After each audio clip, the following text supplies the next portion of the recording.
weekend to get a tour card. Not a tour card, should I say? A Q School invitation to try and win a tour card. Don't hand them out that easy on the SDC, unfortunately. If they could, they would, James. But I would like to see. I will be keeping a very close eye on Mr. Walpen, Mr. Belmont, Mr. Groudent. I think they've got a sniff of getting a tour card. Obviously, yeah, very tough. I do think Sven Hoffman will be slightly out of his depth at Q School, and a couple of the others as well.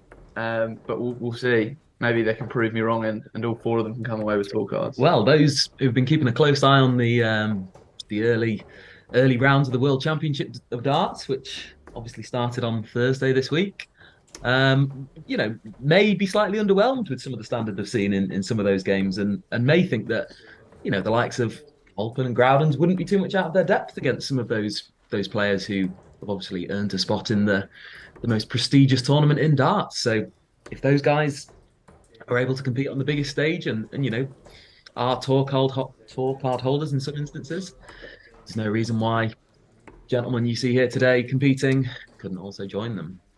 What are you thinking of the first two looks at the throws here?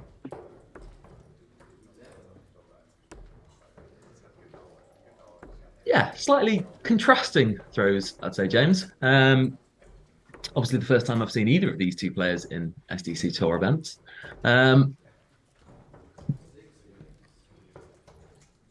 I do think the grouping here is slightly closer.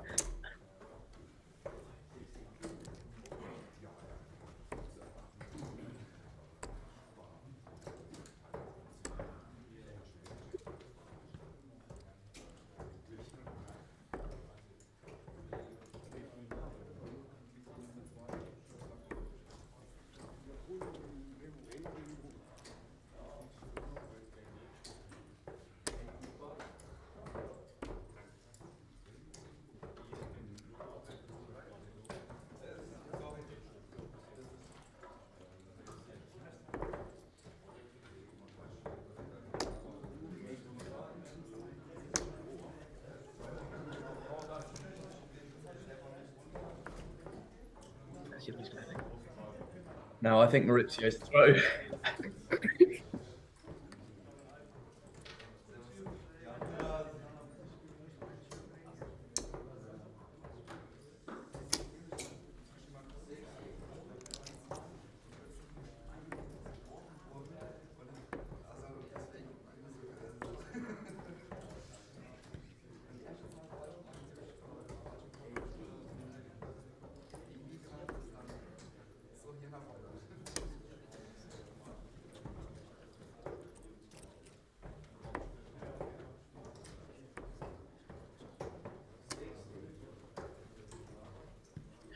Sorry, we're just waiting for this one to kick off. Still having a few more practice starts, and we should be off live in the next couple of minutes.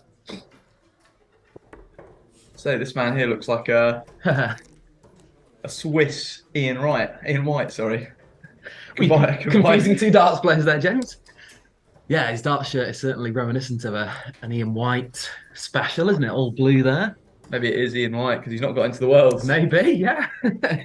Maybe it's a long-lost relative. No, we believe this is Maurizio Castrovici on his debut in the SDC. Oh, maybe we're incorrect here. Seeing a third player throw at the hockey. Very nice throw he has. As Ian White finds his range on the trebles. I do think his darts are prone to filling up the bed slightly more. They stand to attention, as you say. They do. Much easier to fill. Some good grouping there as well. Yeah, as we made reference to earlier, we saw the darts referee on our live stream last time. Myself and James were commentating on this event, and I think it's safe to say that the practice darts that you see sometimes aren't always a great reflection of how well players will play in the particular game. I think the darts referee was a particularly good example of that. We saw he was practicing for a long period of time prior to the games, hitting a lot of one treble, two treble visits, which I'd say didn't quite materialise in his gameplay, particularly in the knockout stage. So yeah, would you agree with that sentiment, James? Would you say it's hard to take your practice darts sometimes into group stage play or into your first game of the day? I do think the first game of the day is always slightly nervous, especially for the darts referee travelling over from the UK to Switzerland. You feel like there's a lot of pressure on yourself. But obviously, once you get to the second day, that's when you expect to see some slightly better darts. We did see some slightly better darts from the darts referee on the second day, although I feel like he was just slightly out of practice. I think he can play a lot better than that from what I've seen. But Just out of match practice, I'd agree with that. Yeah, it's obviously, as we say, you can do it. You can rock in treble 20s in practice, but when push comes to shove in a game situation, it's not always that easy. some scores from around the doors. Mr. Groudance 3-0, 70 average. Obviously, highest average, Rocco Fulciniti and Christoph Schumann. 81 average from Christoph Schumann there. He is one of the two players to knock me out of SDC events. Very good player and a very nice throw, I would say. Impressive start from Schumann and Fulciniti there. Some less strong averages further down, but I think going into your first game, taking a win, you'll be happy with whatever you A throw. lot of early 3-0 whitewashes, aren't there, James? Just on first glance down these scores there, you can see Tim Fukiger, 3-0 victory. Rock Bahor, 3-0 victor. Thomas Ferlenbach, 3-0 victor. That Group L, mentioned previously, Mr. Zavanovic, and coming out of a 3-2 win, actually averaging less than his opponent at 63, his opponent averaging 64. And with Joel Brighton-Moser in that group as well, that group really does have some legs. It's an important win Leg for difference. Zavanovic. Leg difference could be crucial in that game, in that game and in that group. He'll be hoping that Mr. Brighton-Moser can also do a job on Pascal Muller.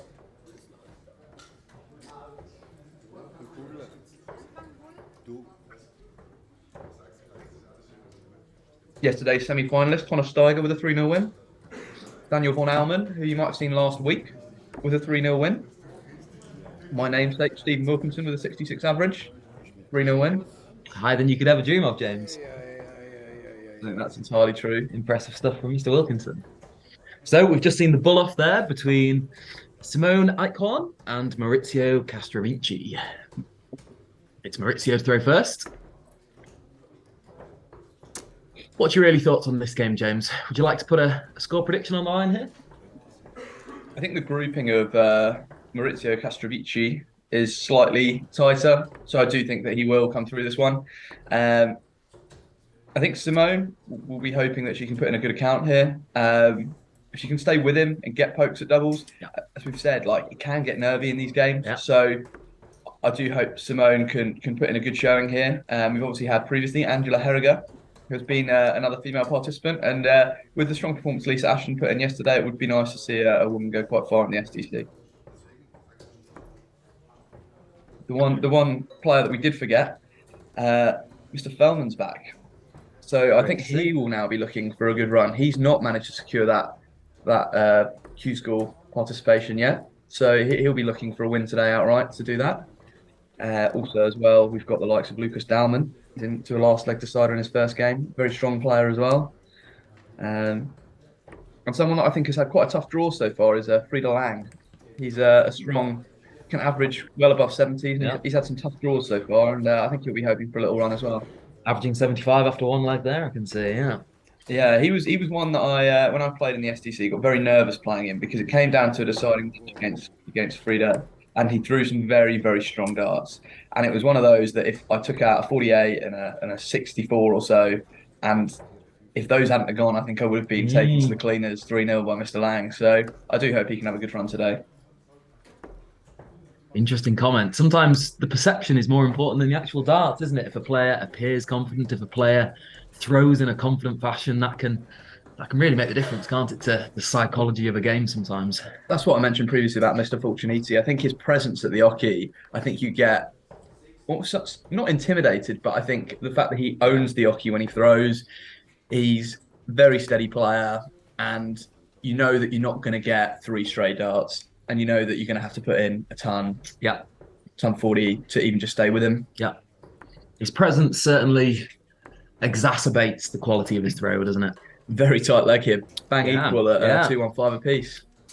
Yeah, there's been some wayward darts in this opening leg, but there's also been some tight grouping and some tight, grouping around the treble 20 as well. So Can Simone get down to a finish first?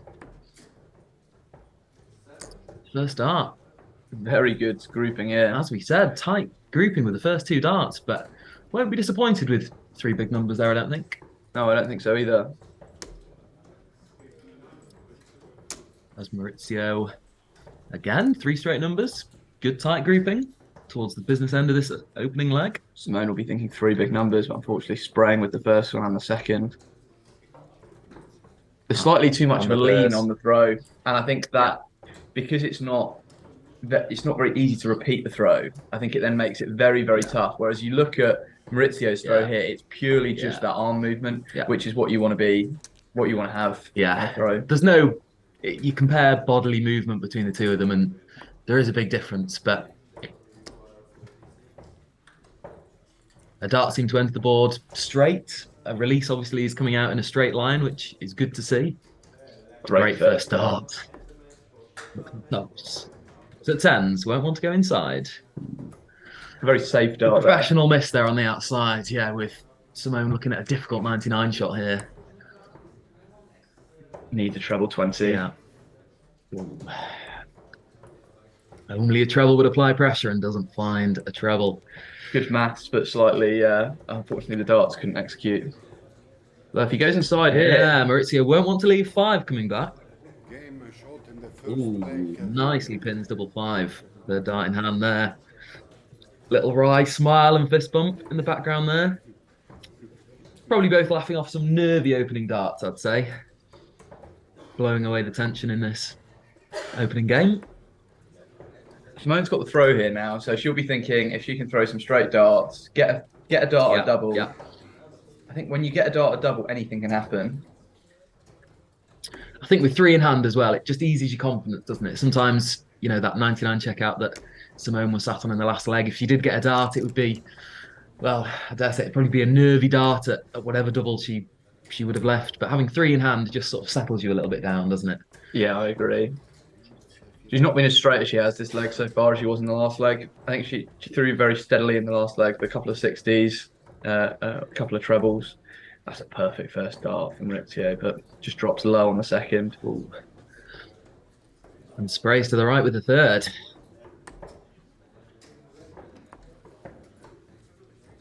I don't think that first one was a particularly good guide. I think maybe should have switched.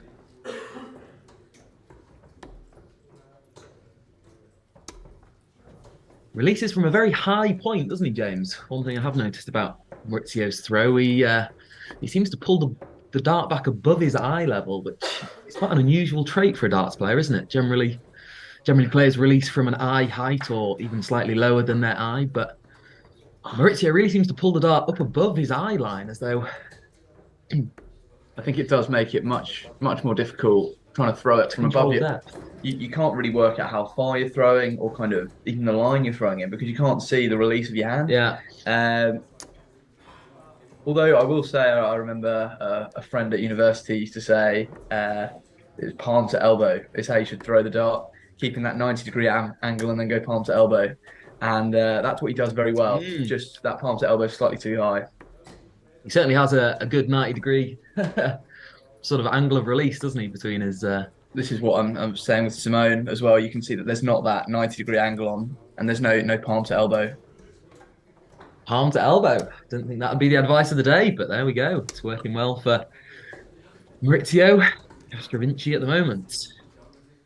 Having a strong control of this second leg.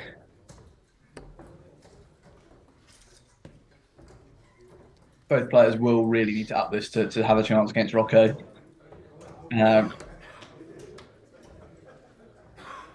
I don't think Maurizio's throw is too far away from finding those treble beds. So I think he has the ability to put in that kind of 21 dart leg, which could be enough to get a leg against Rocco.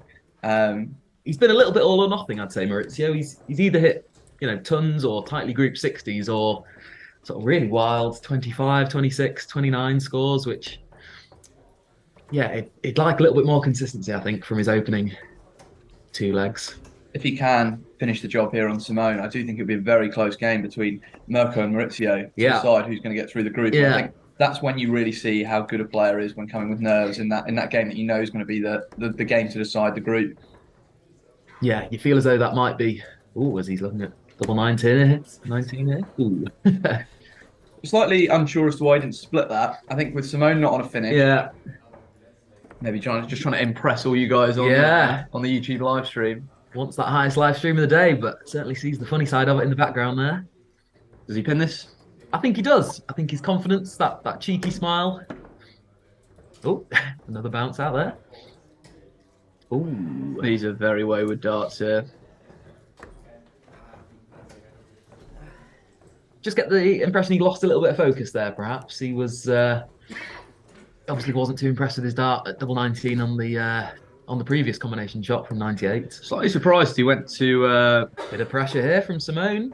slightly surprised after that 7 that he did go up to 1 because that leaves a double 15. I'm not sure if he's a fan of the odd numbered doubles, maybe. Doesn't like to check out the easy way, does he? As Simone does apply pressure. First start in hand, pins, double 14. Maybe it was a flare, triple 1 to leave that double 14. Well, he's hit treble 1 enough times in scoring visits, James, so obviously knows where that treble 1 is. 1 out of 1 on double 14. I feel like we're watching prime Metasulovic at the moment.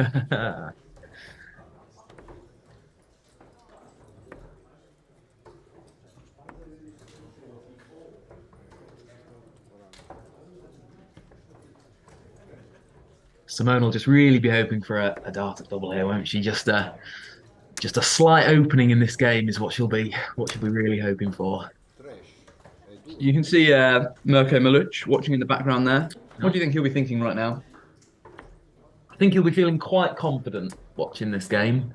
As you've said, James, he'll probably know that he's in for a one-game shootout potentially against the man throwing now, Maurizio Castrovinci. I think he'll be happy that he's got that opening game out of the way. He's sort of, got rid of that opening game nerves. As we've said, it's his first SDC tour event. He'll probably feel a little bit more comfortable in the surroundings, on a streaming board in a big venue. We've both played there. We know that the venue can get really hot. We know that the lighting can be, very bright and very intense. It's sometimes difficult to quickly adapt to that kind of environment, but the more he's in there, the more he's soaking up, the more he's watching and feeling and living the darts that are being thrown. I think that'll make him feel more confident for his second game.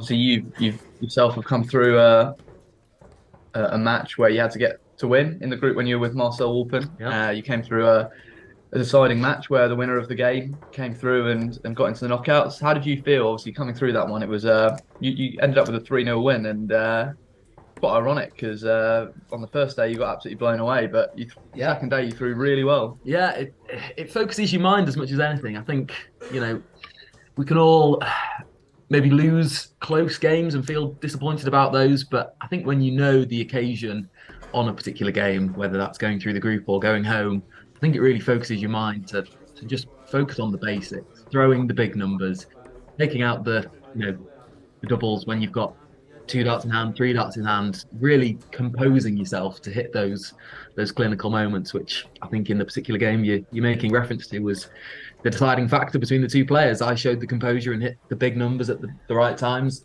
and the doubles when needed. So being humble here, saying hitting the big numbers, hit 2 180s in that leg. And that's very much against your character. I'm fully aware of that. Composure, James. That's all it is. We can all hit 180s. But bringing it out at the right time is what separates the best from the rest. I think that's exactly what Maurizio is doing here. Not allowing Simone to have a dart, a double.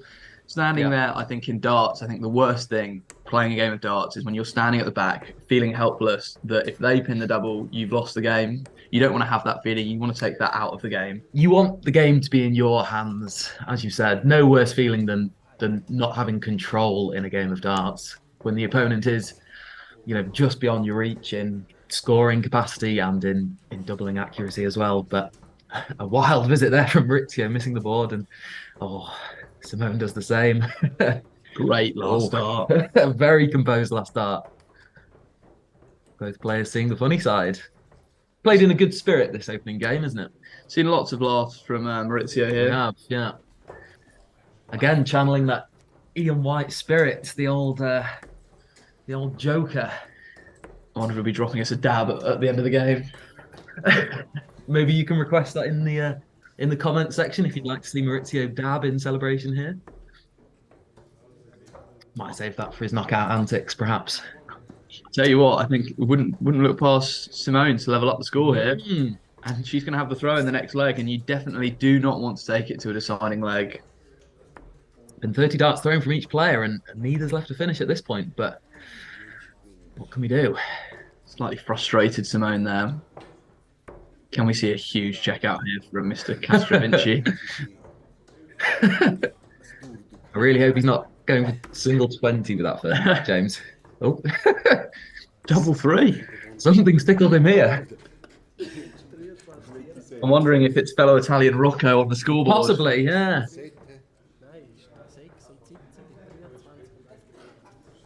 Like confusion on the scoring here. One thing we do know is Simone is looking at 1-2-2. Great first start. Can she stack it on top? Oh, no, switches. Just to 20s. That Maurizio cleared second 1-3-7, which Maurizio finds quite funny. Don't think Maurizio will hit that first dart treble. He does not.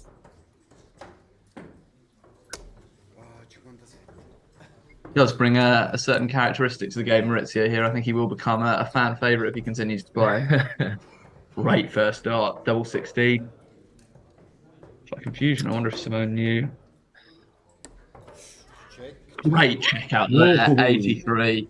Lovely darts from Simone there. Quite ironic because of the 36 darts, but takes out 83 in treble 17, double 16. 2 real darts of quality there. Yeah, brilliant stuff by Simone. Great 73 checkout. See on the back of his shirt there, Mr. Castrovinci, the Sicilian is the nickname. Quite like it. A lovely part of the world, it must be said. Wonder if he's a big name and a big figure in Sicilian darts. Quite possibly. Wonder where Mr. Fulciniti's from. Did you happen to ask him when you played in his group? I didn't ask him, no.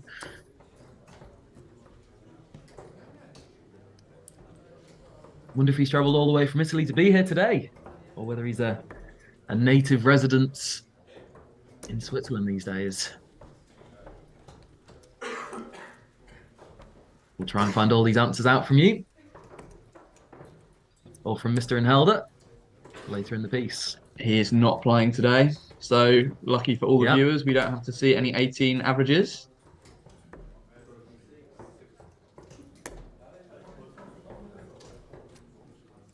Good treble 20 there by Maurizio. Starting on the 16s, Simone. 3 big numbers. Won't be disappointed. It's one of those, I think if you're Maurizio there and you see 3 big numbers, you're getting a little bit stressed, but showing exactly what he needs to do. Just putting in 2 treble visit for the first time. That 140 really putting in the boot.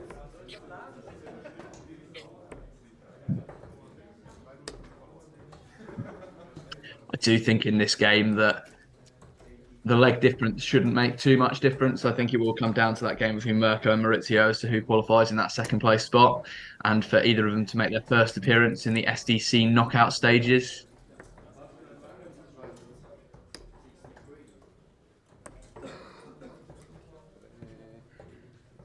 Maurizio taking control in this 4th leg here. Simone just hasn't been able to match the scoring power in this one. Nick Fellman throwing in. He's currently averaging 91, 2 legs up on Tim Flukiger. We've got Fabian Liemacher returning, 2-1 down currently. Mr. Groudent's about to start off against Yannick Ludi. Fabian Liemacher's another one, James. You asked me earlier who I think might have a good run in this tournament. I think Fabian Liemacher might be due a little run, you know. He's entered a couple of events now. We saw him for the first time in SDC Tour Event 7. I believe he's played every tour event since that one, so making his 4th appearance today. We do have a 3rd SDC winner that I've not even picked up on so far. Patrick Ganter is back. He's in a group with Christoph Schumann. That game could be very tasty. Very tasty. Obviously missing a couple of tour events. He's missed out on a seeded spot in a group, so obviously has to enter against another good seed, which he has in Christopher Schumann. Great first Can start here from Simone better check out in the last leg? No, she can't, but she can certainly leave it handy. For those viewers of the SDC regularly last year, we'll see Lucas Dowman's actually lost his first game. Seed number 9, going down 3-2 today in his first game against Christian De Cunto. But we'll hope he can come back against that. As Maurizio looks at 68, will he look at the bullseye? Ooh, chooses not to leave the bullseye. Not sure what route that was. Hmm. Maybe troll 17 for double 6. Simone, can she do another 2-dart combination shot? Going 15 for the bullseye. Splitting it great. Is it a good guide on double 15? She's hit the double 10, James. It's double 15. 15, yeah. Is it a good guide? Too tightly grouped first two. Ooh, just leans a bit too much, pulling that third dart down a long way below the double 15. Maurizio misses the big number. Leaves himself 23. When do you start to get slightly nervous? Now leaves double 2. He's going to have to be aggressive. Didn't strike a confident figure there, did he, James? Hope Simone can take this to the last leg. Yeah, I really do. She just won't want to go inside. That's a brilliant guide. Oh, they're 2 brilliant guides. That's unfortunate. I would say those were 2 of the 3 of them were very well thrown darts. I don't think she can be too critical of herself. I think she gave herself a good chance with the first 2 darts. Threw aggressively with the third dart. Didn't find the bed. He's in the madhouse. Can he pin it? Crazy dart there from Maurizio Castrovinci. Wonder if that will get another little wry smile from Mr. Castrovinci. Simone really needs to focus here. Hit that big number, which she does. She likes this bottom segment of the board. She's very close on double 15. 1 dart in hand. Oh, Buster score. Buster score. As Maurizio back for double 2. I think this goes. First dart. Well, definitely not first dart. Great second Oh, dart. it wasn't a marker, but he certainly found the double 2 beds. A 3-1 victory for Maurizio Castrovinci. Next up, we will have Mr. Fulciniti returning against Simone. And this is going to be a big ask for Simone for her to progress through. Obviously, if there are other alternatives of how she can get out of the group, she will rely on Mirko upsetting Mr. Castrovinci and then her taking a win off Mirko as well. So I suppose that one leg isn't too detrimental. She'll be disappointed she didn't take it to a deciding leg. But it's a leg on the legend nonetheless. And a brilliant checkout at that. Treble 17, double 16 combination. Brilliant checkout. Highest checkout of the day so far on the streaming board. Also, as well as the highest checkout, we've had the highest average of the day so far. Alex Fellman not messing around with a 92 average here. That's serious stuff. That's very serious stuff. Your pick for the day, Mr. Brighton Moser coming out with a 3-1 win to start off his day.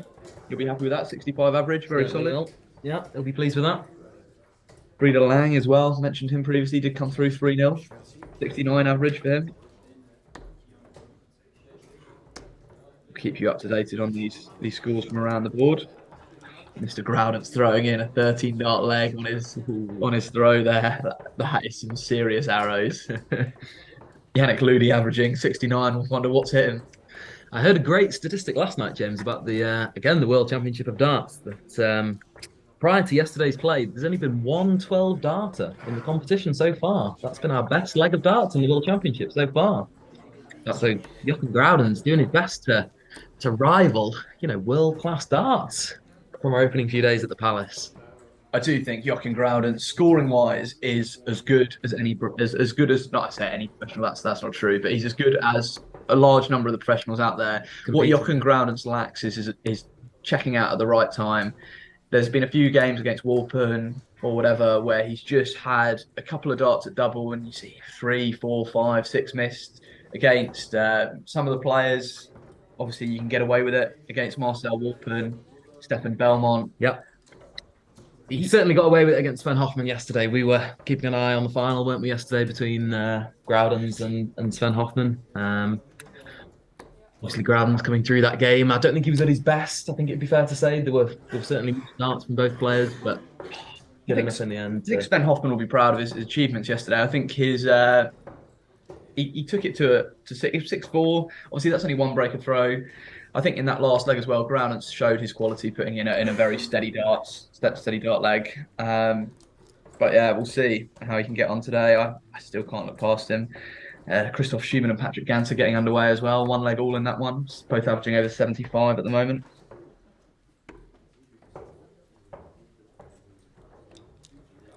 And Groudon can't quite emulate that 107 average for the second leg.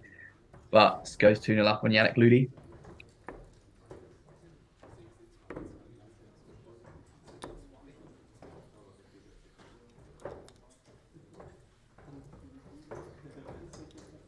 I do feel like when we play at the SDC, there's a very different feel from the group stage games to the knockout games.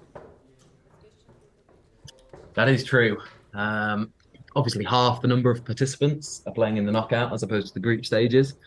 So there's less action on each of the boards. But you're right. The feel of the games as well. Obviously, they go up to first 2-4 format rather than a first of 3. But there's an extra level of quality, isn't there? That perhaps in the group stages there's maybe more of a, I don't know, more of a joking, more of a, less pressurized atmosphere. I'd say when it gets to that knockout stages, it's certainly ramped up a few notches, isn't it, in terms of the intensity of the competition. And I find it becomes very quiet very quickly. You win 1 or 2 games, and all of a sudden it's an empty hall. Yeah. And you've got 10 people left for the final, 5 or maybe even less sometimes. Whereas you have your first knockout game or the group stage game, and there's 128 people in that room. I say 128, 64 players, but sometimes a lot of them tend to bring friends and family along as well to watch their games. Correct. Yeah, we know it's a tight setup in Hotel Vienna, Schaffhausen. We've both played there, of course. It's a large darts room, but obviously tight in terms of space between the ockeys, isn't it? We know it can feel quite a close, not intimidating environment, but certainly a very pressurizing one. It feels as though there's a lot of eyes on each board, doesn't there? Where would you say you preferred playing, Swiss Holiday Park or Schaffhausen? Good question. I enjoyed the backdrop and the setup more of the Swiss Holiday Park venue.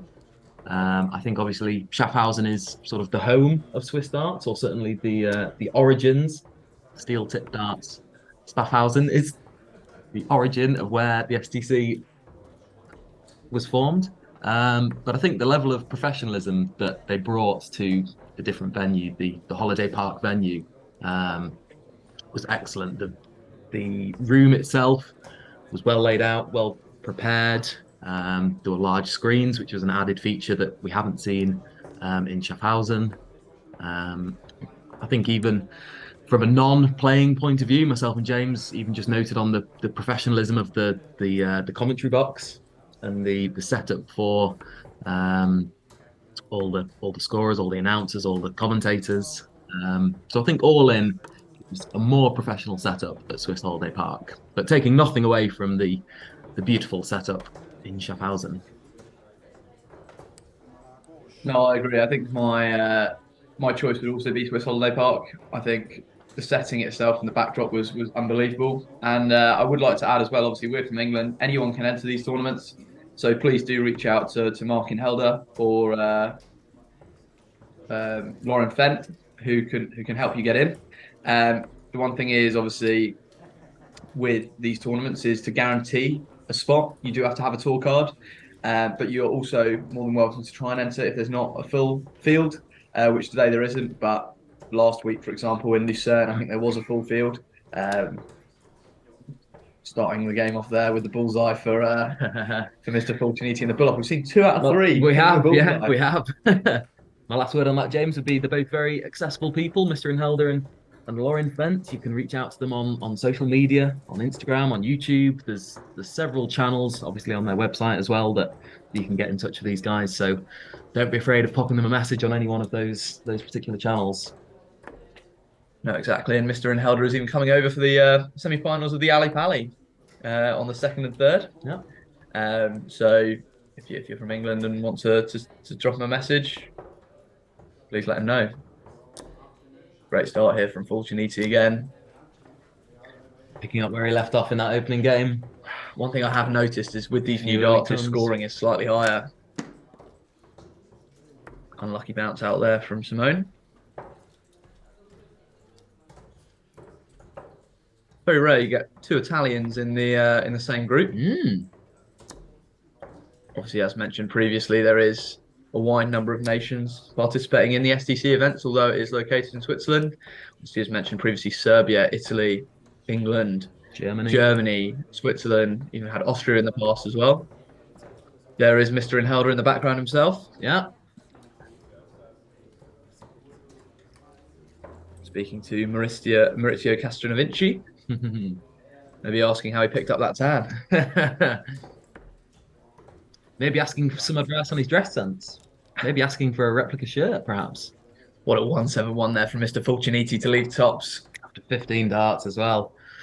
A rude awakening for Simone in this opening leg. Taking nothing away from Rocco as he looks at tops for a 16-dart leg. Great guide there. Be nice to be nice to be able to use guides like that. Textbook darts at double 20 from Rocco there. As you said in the last game, James, he's a ruthless double 20 hitter, isn't he? He is. That must give you some PTSD, Trav, from when you got wiped 3-1. Hitting tops in a couple of the legs there. When he does it first or second dart, you don't really mind, do you? If you haven't left to finish yourself, don't really grumble. Scoring is ruthless. Yeah. I never used to associate Rocco Fulciniti with someone who's got a good scoring.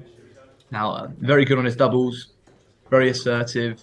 The scoring power wasn't something that... His first dart has been brilliant today, hasn't it, James? Would be my first observation from Rocco. He can play like this. I do think he can test Groudons. This is unbelievable dart. Yet to drop under that 80 average, I don't think, in his first two games. Which sometimes against lesser players or players that aren't averaging a similar kind of level, it is easy to lower your own standard, isn't it, to the standard of the opponent? But Rocco's certainly not allowing any reduction in his own standard of play here. I think where it really lets you down is when obviously missed darts at double is what causes you to drop your average when you're playing someone who's slightly slightly poorer in quality. But obviously Rocco Fulciniti, as mentioned, being such a ruthless top sitter, I don't think we'll see many missed darts at double. As he leaves 156 after 9 darts thrown. Ruthless scoring from Rocco. Finds another treble 20. Would love another one alongside it. Just a ton. Does he pin 56? Well, James, we've been talking about his ruthlessness on tops. If he hits the big 16, I wouldn't be surprised at all to see Rocco secure a 2-0 advantage. Goes inside, double 10. Whoa! Wild dart, double 10 there from Rocco. I think because he's been so ruthless on tops up to them, it's probably he's forgotten what the other segments feel like. But still, we'll have plenty of time and can even crack a little smile about it. It's the Italian way. 1 for double 2. No messing about. Misses 2 darts at double and still gets a 17-dart leg. Stupid darts. Back-to-back 17-dart legs. Can you do a third? I wouldn't bet against it, James. Not after I've seen an opening 140. Grouping there on those 2 darts is tight. And I think that would be one thing that is probably causing to change that setup is the points. Having that extra long point enables extra grouping. He always used quite a heavy dart, Rocco, which I guess when you do hit other darts, as we've just seen an example there, they do tend to stay very tightly grouped, don't they? When heavy darts clatter into each other, they certainly do create good markers for the other darts. Filling up that treble 20 bed with 2 darts on a very regular basis here. Rocco looking for another 140, finds another 140. Was it ever in doubt?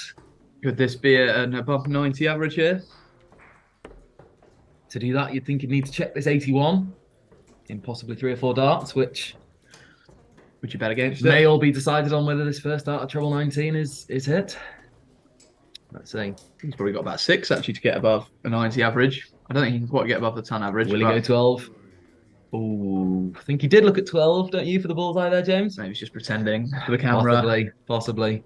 No, I think he's gone for the 12 there. Leaves tops after 12. Does Rocco in what would be feel bad for very impressive. Here. She's probably thrown less than 40 darts. Yeah. Hasn't been able to create herself a dart at double.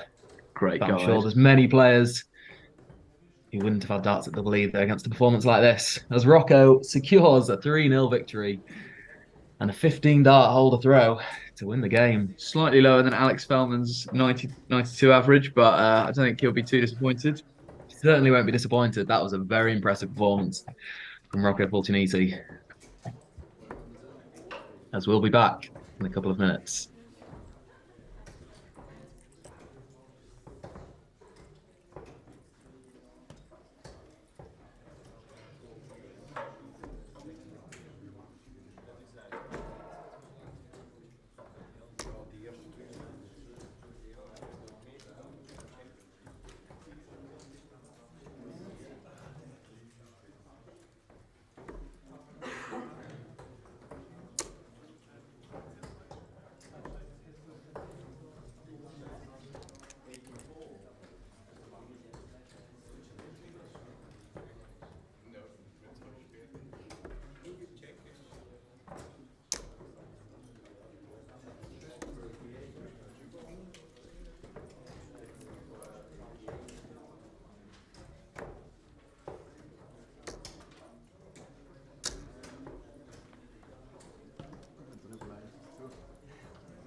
So, welcome back.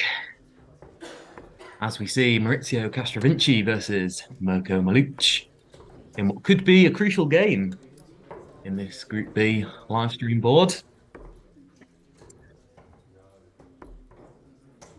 We saw Mirko Maluch play Rocco Fulciniti in the first game, was brushed aside 3-0, but through some good darts, averaged mid-50s. And we saw Maurizio Castrovinci get the better of Simone Eichhorn. 3-1. So this could be really the match that determines who finishes second in this group.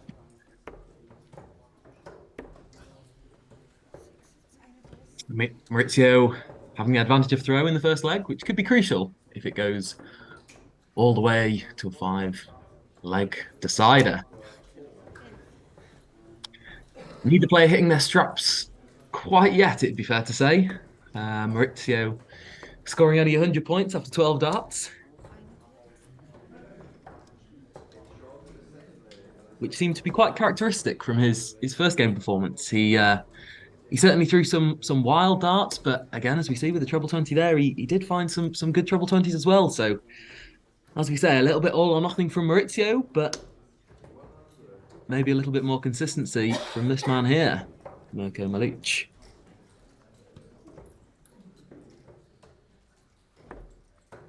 Mirko putting himself in a great position to break in this first leg. Although a treble 20 there from Maurizio certainly applies a little bit of pressure and keeps his score ahead.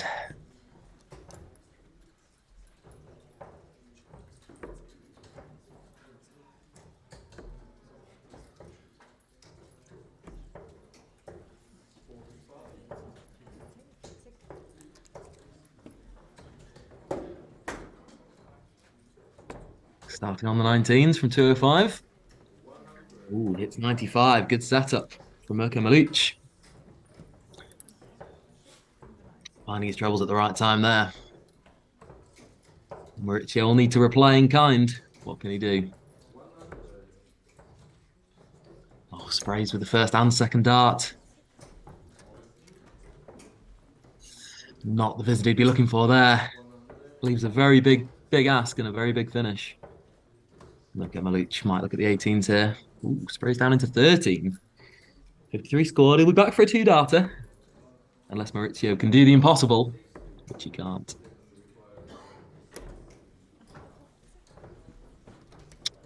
So, Mirko Maluch, 57 for an opening leg break.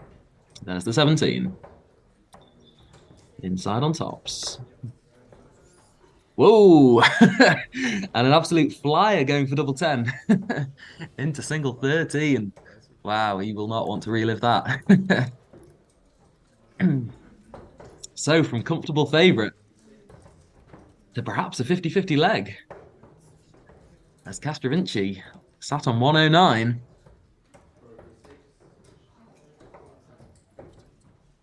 Will require one treble. One big single to leave a double. Some slight confusion here. I think 7 will be his required score next time. There we go.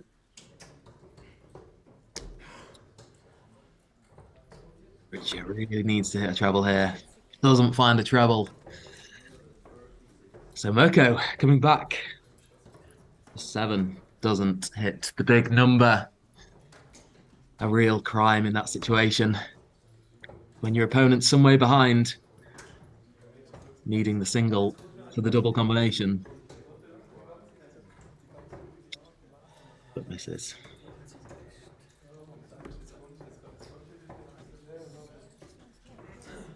Some interesting setup play here from both players. Maurizio leaves 25. As Mirko does the same thing again and hits single 17. Oh dear. Both players struggling to hit big numbers now. This is getting tense. Both players visibly disappointed. As this leg really is anyone's for the taking. Finds the big 5 for double 4. Misses on the outside. Thinking, quietly confident that he might be returning. But Mirko hits big 3 for double 2.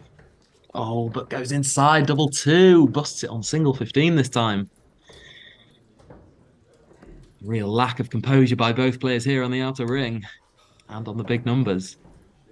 As Maurizio fires it into double 18. It's the wrong segment.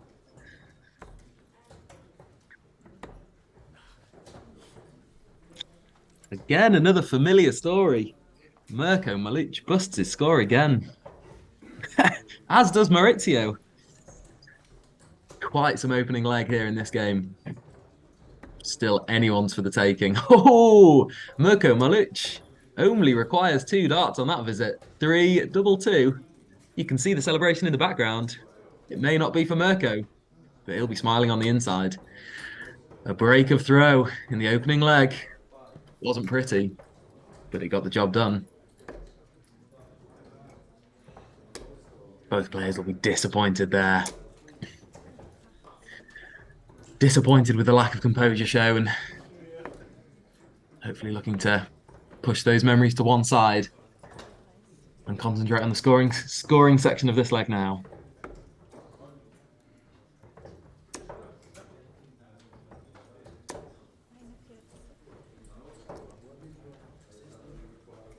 Three tightly grouped darts there. Just the 41 scored, but you can take some solace in the fact the grouping was tight. The release was obviously similar for all 3. One thing I would say about Maurizio's throw is there's not a lot of follow through. It's a throw that probably inclined to decelerate on the throw. You may notice a few darts, well, struggling for depth, either falling low or sort of flying high, and that's probably because he doesn't have the greatest of control of that follow through. It's certainly not a strong follow through, which is why you might be wondering why his darts are sometimes going high and low, quite exaggerated, but it's that sort of slow staccato follow through that's resulting in that.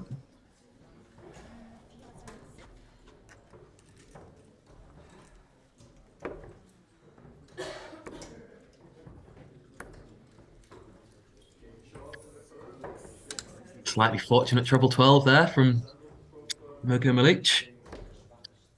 All pub darts players up and down the country, both in the UK and in Switzerland, will probably be well acquainted with that treble 12 visit.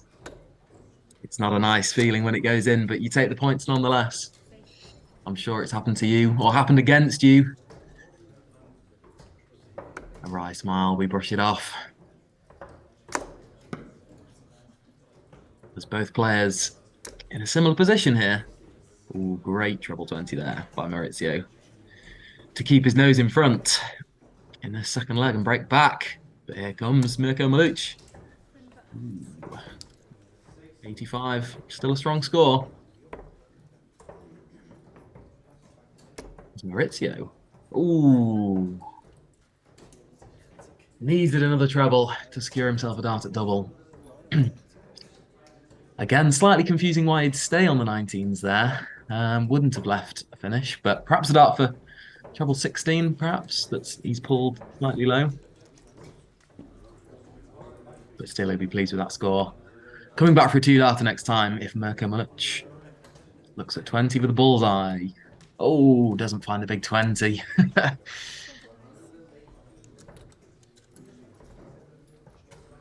So, much like the scenario of the first leg,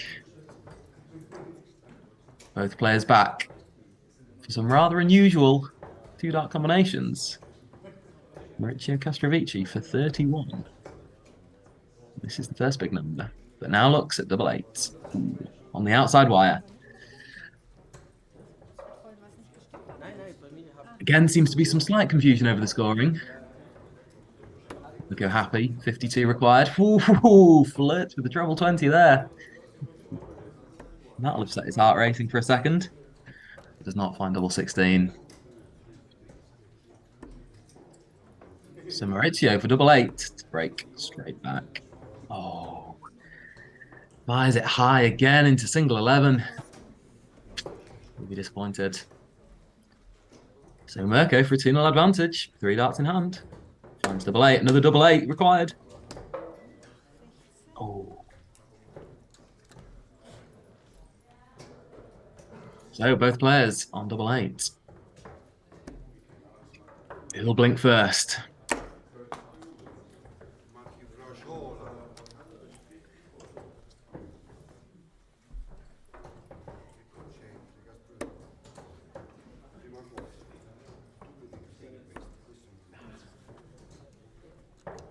Still nothing yet.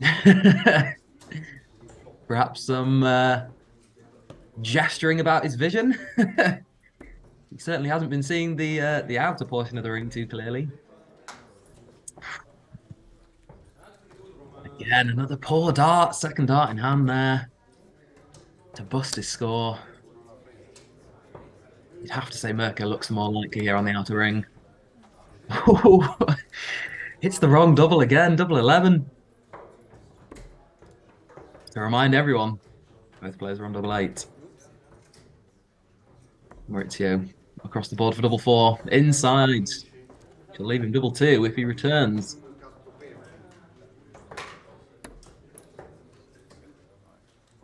Okay, back for double 8. Finds double 8. Looks exasperated. Maybe Maurizio's looking at tagging in Rocco to finish this game for him. If he'll be wanting to win this game, he'll need to win the next 3 legs on the bounce. Perhaps Rocco could be capable of such a feat. Maurizio, possibly not.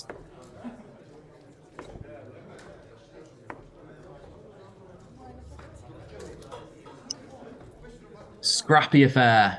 Rocco certainly noticed something in Maurizio's darts here, that whether it's the way they're flying or whether there was some damage to one of the stems or one of the flights, he's having a quick change of equipment. Possibly even Rocco lending him his darts himself. They're good enough for Mr. Fulciniti. I think they're good enough for Mr. Catravinci. Here we go, let's see. Looks, on first glance, to have kept the same barrels, but just swapped stems and flights. We'll see if that makes any difference to his performance. It hasn't been the scoring section that he's been struggling with. It's been the big numbers and the outer ring. But let's see. A last-ditch attempt, maybe, to win 3 legs in a row? Let's see. Well, certainly tighter grouping darts on those 3. Little smile to Rocco in the background. His mentor-in-chief, perhaps.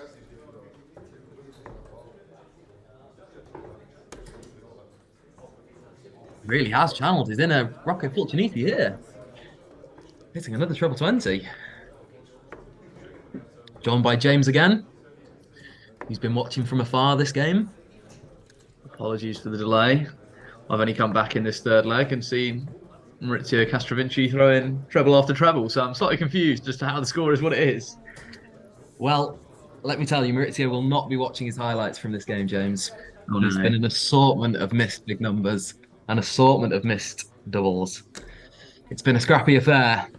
Mirko's just held his nerve slightly better. It's And very pinned the doubles when it counted.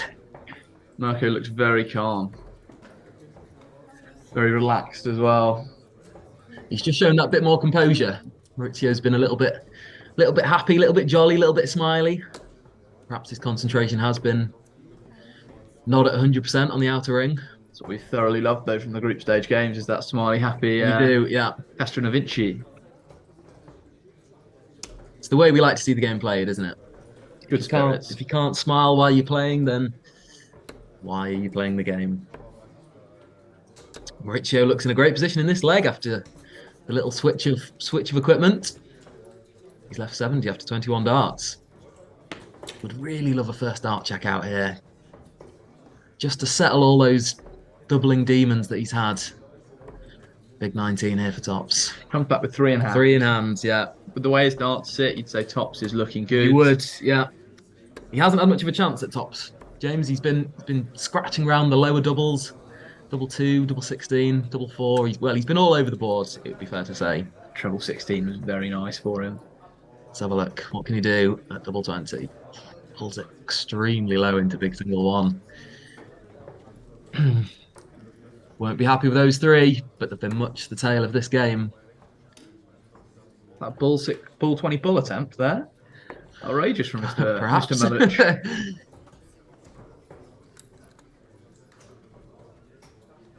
Mauricio back to double 10. The wire. You'd rather that than going inside on 5s. You would. In my opinion, I think he'll get 3 more. He will need 3 more, James, on the basis of what I've seen in this game. I think this leg has got life in it yet. He's left double 18. Oh, no, sorry, he's left 46. Incorrect maths on my part. Looks to be a good first guide. Perhaps a slight blocker with the second, though. Both look like blockers. Moves across. 3 better thrown darts, you'd have to say, but no cigar on either. Does he get this? I don't think he does, James. Well, that's a confident first dart. A well-thrown second and third as well. Unlucky from Mirko Milic to what would have sealed his progression through to the group stage, into the knockout stage. But not quite securing his progression yet. Simone has a game to go against Mr. Milic. Besides the technicalities, of course. Okay, for double 12. Inside. Wouldn't want to go inside 6s. Oh, doesn't go inside 6s. Pins it first out in hand and wraps up. Well, perhaps not convincing, but nonetheless, 3-0 victory. You noticed Mr. Katrinovici there didn't think that he was checking it out, so he went back to the board. Brazilian will be disappointed with his performance there. I think in the first game, averaging just shy of 50. He'll be very disappointed with that performance. Yeah, his darts at doubles didn't show the same kind of conviction that he had on the treble 20 segment. His scoring was strong. His doubling was, you'd have to say, pretty weak, pretty tame. Not to win a leg in that game after numerous efforts at double. But take nothing away from Mirko Milic. 3-0 victor as he looks to secure his place in the knockout stage. I think it's one of those that a 38 average doesn't often do it for you at this level of darts to get you through the group. So he'll consider himself lucky that he's come up against a cold Katrinovici. Mr. Katrinovici, obviously, and Simone will be hoping for a miracle of upsets. I think Simone has a slightly better chance of a 3-0 win against Mirko than Mr. Katrinovici does against Mr. Fortuniti, but you never know. Stranger things have happened in darts. It looks like we'll be seeing the all-Italian fare in the next game. Presumably there'll be no collusion on either's part to influence the result of this game. I'm sure Rocco's too much of a professional to even be thinking about anything like that. Mr. Fortuniti's just busy trying to beat the averages from the other players around the board. Rocco's got a job to do in this game, to lay down a statement to the competition that he's here and he means business, which he certainly has shown in the first 2 games.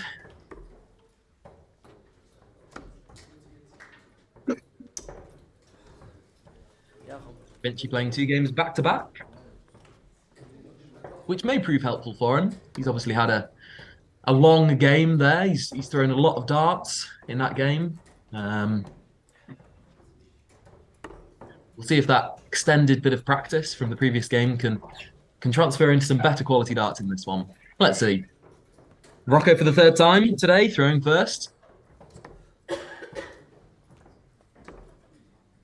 Will he start in his usual convincing fashion? Yes, he does. With a straight ton.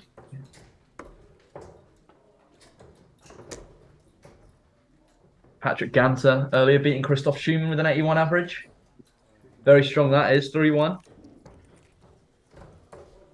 Been an excellent game to see on the live stream, wouldn't it? I'm sure, between 2 great players.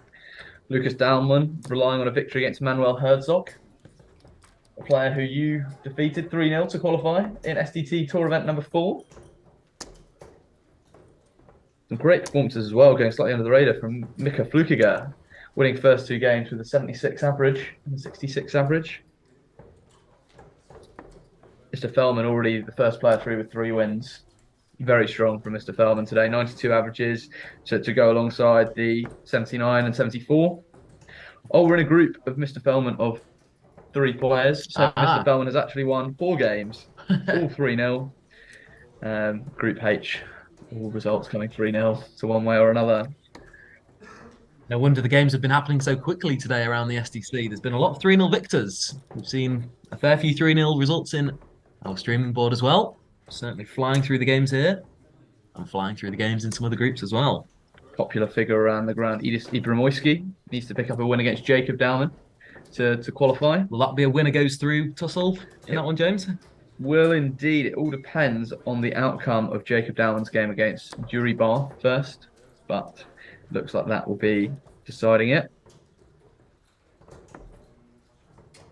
You can see a fairly large gulf in the scores here, a large gap in the quality between the 2 players in this opening leg. Just the 250 points between them. Okay, Rocco. check out a turn.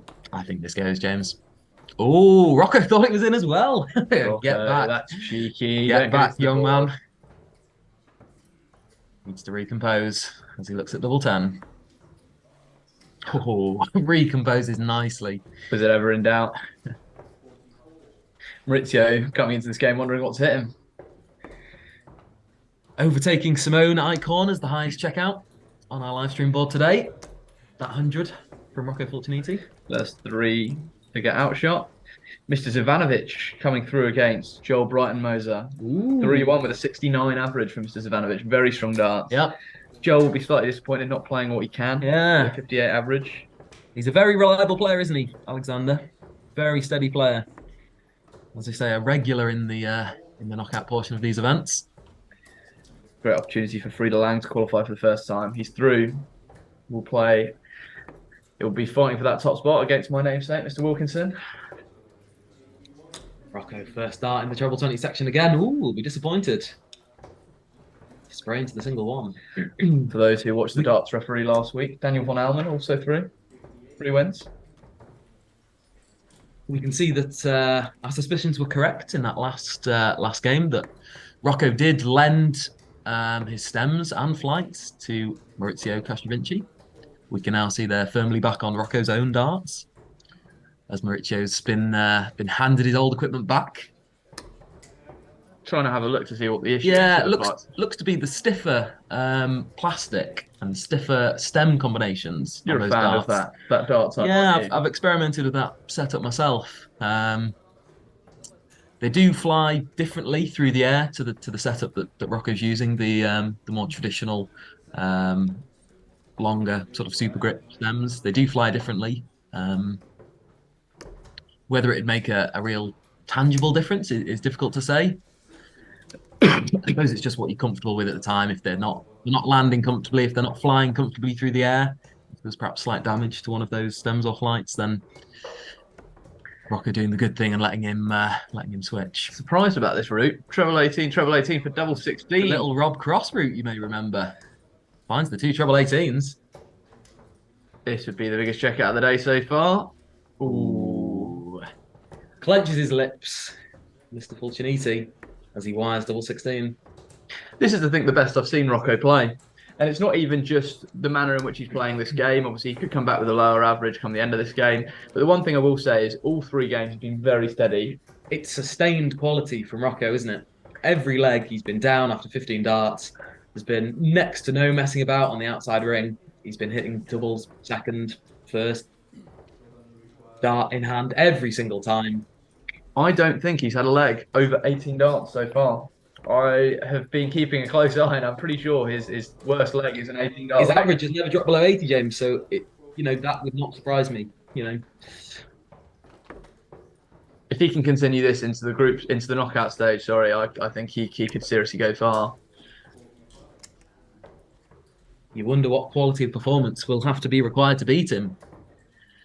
One that Maurizio Castrovinci, I don't think he's capable of. One thing that is obviously in the group stage, you all play on the same board for all of your group stage matches, and then you have to move to a different board. Although it's not much, that little changes like that can affect someone's performance. So, it wouldn't surprise me if it caused a dip in Rocco's averages. I mean, you noticed that yesterday he was on the streaming board again for the SDC Tour Event 9 for the group stages, and then went around the board and then did struggle. So I do hope he can keep up this quality, because I think this is the sort of darts that everyone wants to associate. Yeah, it's small things, isn't it, that can sometimes, affect performance. The positioning of tables, even, or the backdrop for a darts board. The positioning of lights. It's very minor things that, the average viewer or the average player may not even be aware of, but will have small differences on players' performance. As the day goes on in this room as well, it gets hotter and hotter. It becomes more and more difficult. Yeah. I think it's lucky that it's around, when we went, it was around summertime, which made it 10 times worse. But obviously an extremely cold day today, but in that room, the temperature will still be rising. This could be the first leg Rocco is let down. Context curse. Unless he can find a treble. Not that treble. We'll not be checking out an 18 darts in this leg. Can Mr. Castronovinci give us a 180 send-off? Ooh. 140 would still be nice. Nope, not to be. So Rocco, will he fill it up, James? What's your thoughts? No, I don't think so. No. I think he's too busy. Professional route. He's thinking about his average. I think he's looking at the board. He wants to make a statement to these other players, and that's the sort of person Rocco is, and that's why he's so good at what he does. He's very much looking to make a statement and make the other players scared to play him. This 52 would certainly wrap up his group stage in style. Looking at tops. Brilliant marker. Will he use that? Yes, he does. 52 checkout from Rocco Fulciniti to secure a 3-0 victory and keep him at the top of the group. All 3 games with over an 80 average, one above 90. Very good darts from Mr. Fulciniti, and I hope we get to see him again on this board, because this was an absolute pleasure this morning watching his darts. He's laid down a sizable marker to the field there that he means business today. We obviously have one more game in this group, which will be played between Simone Eichhorn and Mirko Maluch. Maurizio Castronovinci can no longer qualify, unfortunately, but we can still see Simone and Mirko qualify. It would obviously require Simone to pick up a 3-1 or 3-0 win. Will be a tough ask, but she's straight at the board practicing, which is what you like to see. Yep. It's this scenario that we talked about earlier, isn't it, James? This one-game shootout almost. You know the task ahead of you. Certainly looks a steep one, being that it'd have to be a 3-0 victory or 3-1, perhaps. But within her own hands, within her own destiny. Question, Trav. Would you rather have it in your own destiny, having to beat someone 3-1, 3-0, or would you rather rely on Rocco to win 3-0 for you? In terms of percentages of the question you've just asked, James, I'd feel very confident if Rocco was needing to beat an opponent that was in a better position in the group than me, 3-0. I would have faith in Rocco on the basis of the first game or games that he's played. Even though you never like that lack of control, having your fate in the group decided by someone else. On that particular question that you posed, I would have faith in Rocco to deliver the goods for me. I suppose as a general remark, you want the game to be in your control, or you want your fate to be decided yourself. But if that's not possible, then I'm certainly happy to put my faith in Mr. Rocco Fulciniti. I think I would also agree. I think, obviously, dependent on the two opponents who they are. If I think he was coming against Jochen Graudens, I don't think I'd put the faith in 3-0 win. But, against a different player, maybe. We're shortly up with our last game, as mentioned previously, which is Simone Eichhorn against Mirko Maluch. can see some of the other games going on in the background. Yesterday's semi-finalist Connor Steiger. On board 14. These are not on stream, but you can keep up to date with the scores on Darts Connect. We, of course, also have the German streaming live board on YouTube and Schaffhausen TV. While we're waiting, I'll ask you another ponderous question. If you had to build your dream SDC darts player, someone for trebles, someone for doubles, someone for composure, who are you picking for each one? Great question, James. I suppose the first man who jumps out in terms of attributes that you'd want from a darts player is Marcel Walpen. And I think I would take Marcel's composure, his all-round. I'd take Marcel Walpen's darting brain and his composure under pressure. I think that's his best attribute in the game. Maybe a little bit biased by the 3 games that we've just seen from Mr. Rocco Fulciniti. I know he's had a bit of an up and down year, it'd be fair to say, in some of these SDC events. But I'd have Rocco's combination finishing. I'd have his finishing range between maybe 50 and 100 or 50 and 120.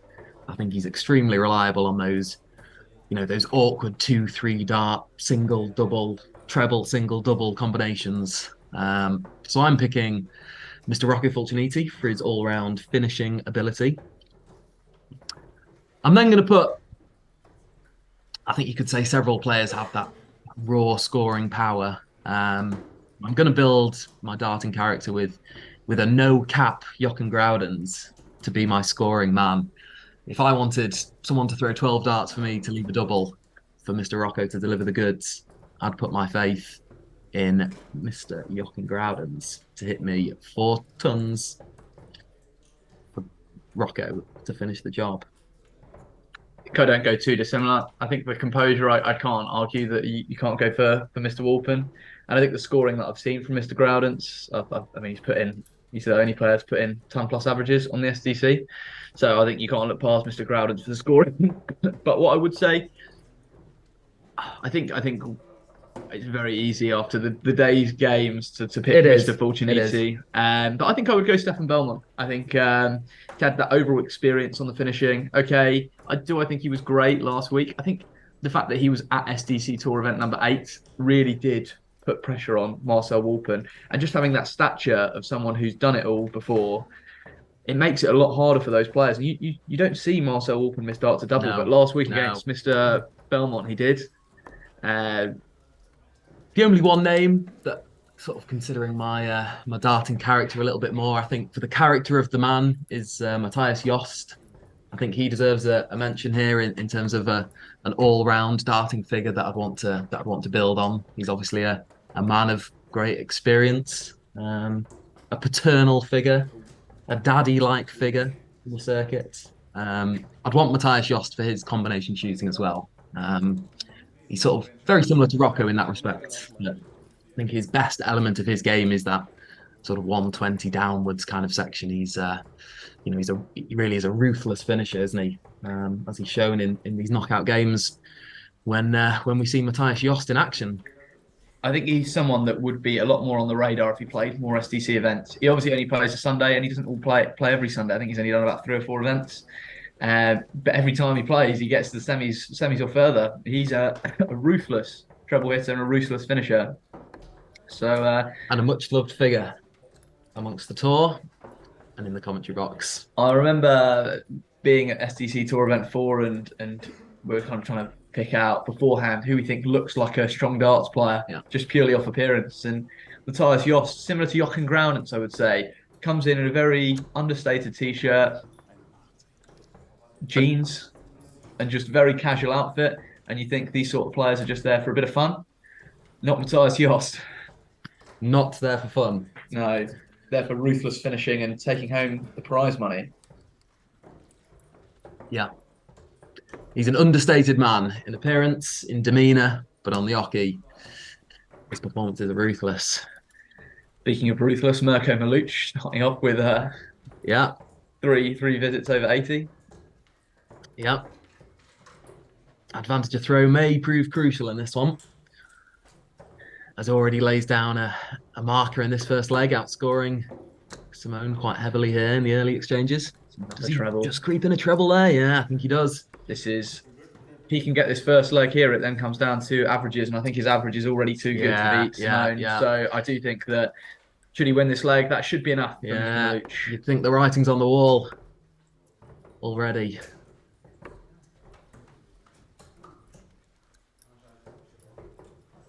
We've said it before and we'll say it again. You'd think just straight darts might be the order of the day here from Mirko Maluch.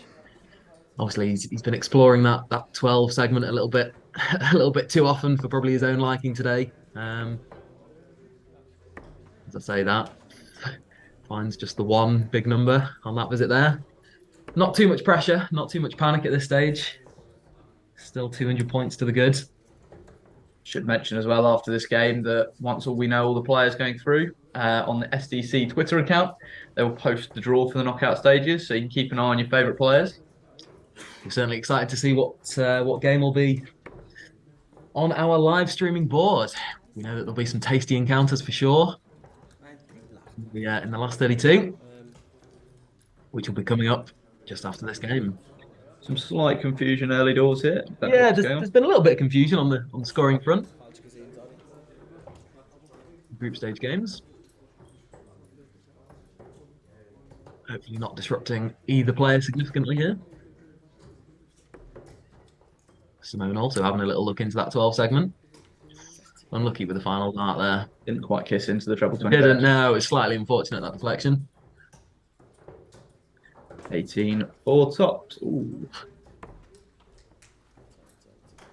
I think he's likely to get potentially 12 more. So I think he won't be too stressed at the moment. His finishing from the previous game against Maurizio will probably have concerned him. You know, I'm sure he'd like to get the job done with minimal of fuss here. He won't want to be going inside 20s and 10s and maybe having to hit a lower double. But let's see. Oh, goodness me. That's a Matt Travis start. That is a concern. Won't be pleased with that one. But we had Mark in Helder in commentary, not on the darts board. Double 15. After the first 3 darts and tops, I don't think it's the worst thing to switch it sometimes. Okay. Wonder if that was a deliberate leave. I would suggest not, but he won't be complaining. Can't quite leave a finish there, Simona Eichhorn. Needed a final 60 to leave a finish. That's Mirko. Oh, lays down a great marker, but really doesn't utilise it.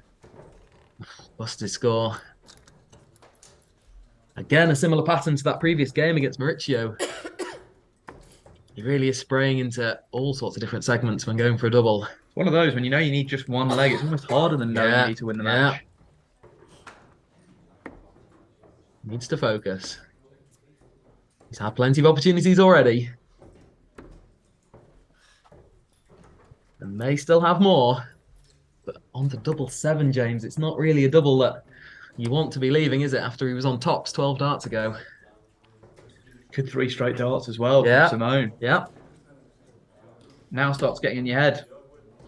Oh, I'm lucky there. That's going inside as well. Well thrown dart, but again, just like the last game when he was busting his darts with single 17 and single 19.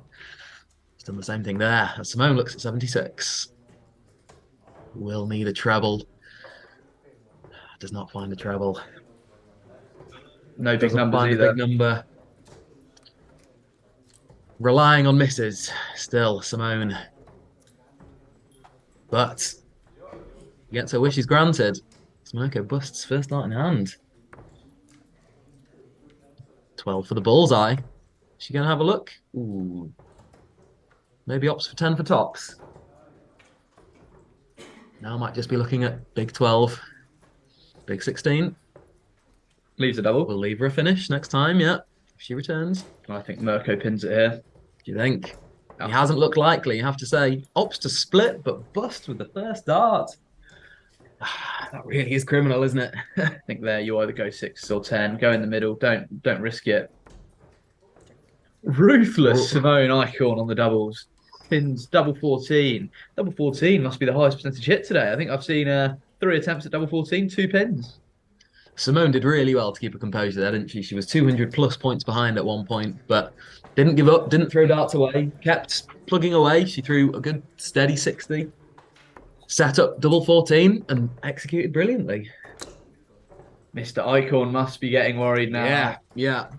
A hold here and it's a one-leg shootout to decide who goes through. He will not be feeling confident after missing, would you say 18 darts in that leg? Close to? Potentially more. It depends if you count the ones where he flare bust. We're counting that as 3, James.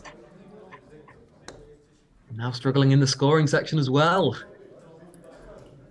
Missing 3 big numbers. Will say as well, don't want to let that average dip too much as well. That 32 as well could cause problems. I think he should still be all right should he get 1 leg, but... Simone with 3 big numbers there. You'd say 3 big numbers will be enough in this game. Yeah. If she can go down in 60s, 58s, even 45s, I think she'll earn herself a few more darts at double, which may or may not be required, given Mirko's troubles on the outer ring. No troubles on the outer ring there. Finds a little double 19. This is why we love the darts group stage format. You never know what can happen. Icon putting the pressure on. Oh, 2 big trebles. 129. Wow. I was shocked that was treble 18. That was definitely not the intended target. It's almost going to be like a dagger to the heart of Mr. Maluch there. Yeah. We talked about the treble 12 being a little bit of a killer earlier. The treble 18 just hurts that little bit more. Having a look at 12s. Really in a strong position in this leg now, Simone. I really do hope it goes to the last leg decider. Oh, me too. Who would your money be on then? Wow. Let's see how quickly Simone checks out this leg. Yeah. If she checks out quickly, I would say, can you look past Miss Icon? She's been finding big trebles. She's been ruthless on a regular basis. She's found 3 or 4 big trebles in this leg. Hence why she's, nearly 200 points ahead. Mirko Maluch finding his first big treble of the leg. 109. Should we just want to set this up nicely? Yeah. 3 big numbers. Must be a thinking here. Big treble needed. Come on. Oh, doesn't find a big number. Still, advantage Simone. You've noticed 3 wild darts from Mirko. You've noticed the pressure really hit Mirko this leg. Going the ball route. I don't disagree with that, do you? Quite rogue to go on the ball route with your opponent that far away, but should be looking at 4 or 12, I'm sure. If I was as ruthless on the ball as Simone was, then maybe I would go that route. 36 left. 58 hit. 46 left. 36.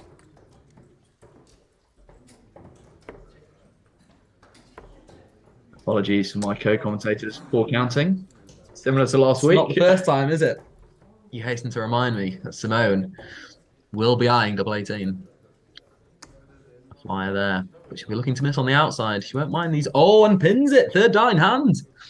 Simone takes a 2-0 lead. Also have a look at the averages here. They'll get updated. Yeah. 7 points in the average as well. That's a fair reflection, James, because she's been more ruthless on the outer ring. This is a huge leg. Simone Icon here to potentially become the first woman to get through a group in the SDC. Yeah. And on the basis of the last 2 legs, you wouldn't begrudge her that opportunity. I think we were almost quite harsh to her early on. I think in the first couple of games we thought, after watching her against Mr. Castrovinci, I thought she had no chance in this game, but she's turned up. She got outplayed by Castrovinci, but she's certainly not getting outplayed here. The better of the 2 players.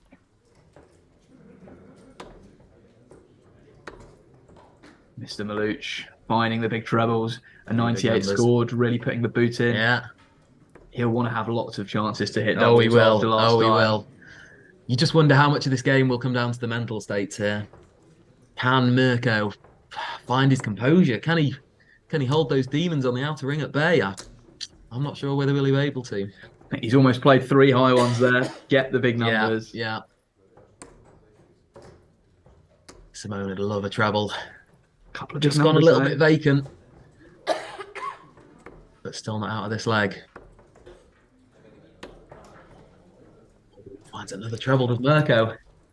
He's come back strongly here.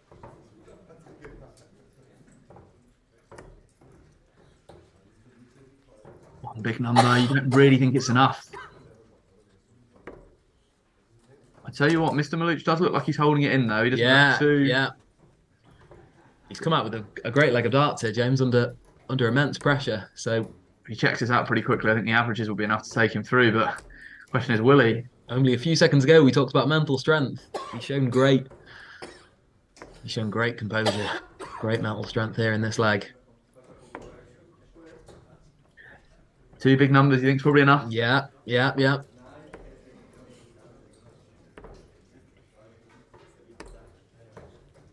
We'll be looking at 14 for double tops, I'm sure.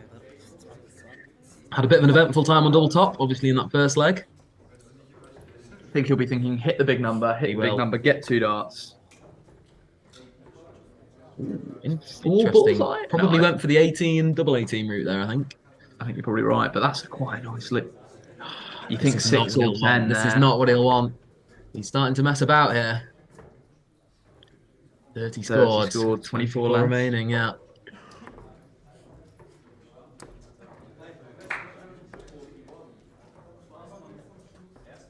Feel like she needed a treble. Simone just a few darts away still, isn't she, from leaving a manageable checkout, but what can Mirko do? We know he's had troubles on the outer ring, but no problems there. Finds double 12. That leg could be significant. Going to have a quick look at the averages here just to see what sort of range we're looking at, if it is game over or if it is still firmly game on. Take nothing away from Simone, though, and she still looks to complete 3-1 victory over Mirko Maluch. May not be enough for qualification,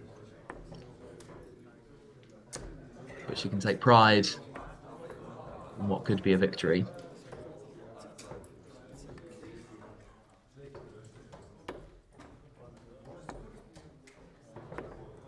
I think realistically, a couple of big trebles here will be definitely enough for Mirko Maluch.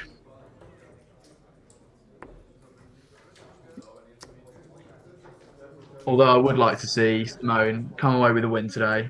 I still think she could become the first lady to win a game on the SDC. So. Angela Herriger coming incredibly close with a couple of good darts at double in some previous games. She's certainly taken legs off players before, hasn't she, Angela Herriger? Whether she's quite gotten over the line for a victory, I don't think she has. Simone could just be, 15 darts away from doing just that. Her and Mark Bichelle actually absent this weekend. No sign of them this week. Obviously, the Christmas period, the Christmas festivities might be on some people's mind rather than the Spears, but great to see a good turnout on the weekend before Christmas. Everyone knows the Christmas period is all about the darts, Trav. If you're not watching the SDC, you should be watching the World Champs. But the reality is, here we are, not too concerned about the outcome of Gerwyn Price or Michael van Gerwen, but actually Mirko Maluch and Simone Eichhorn. I know which game I'd rather be watching, James. And it's right on our screens.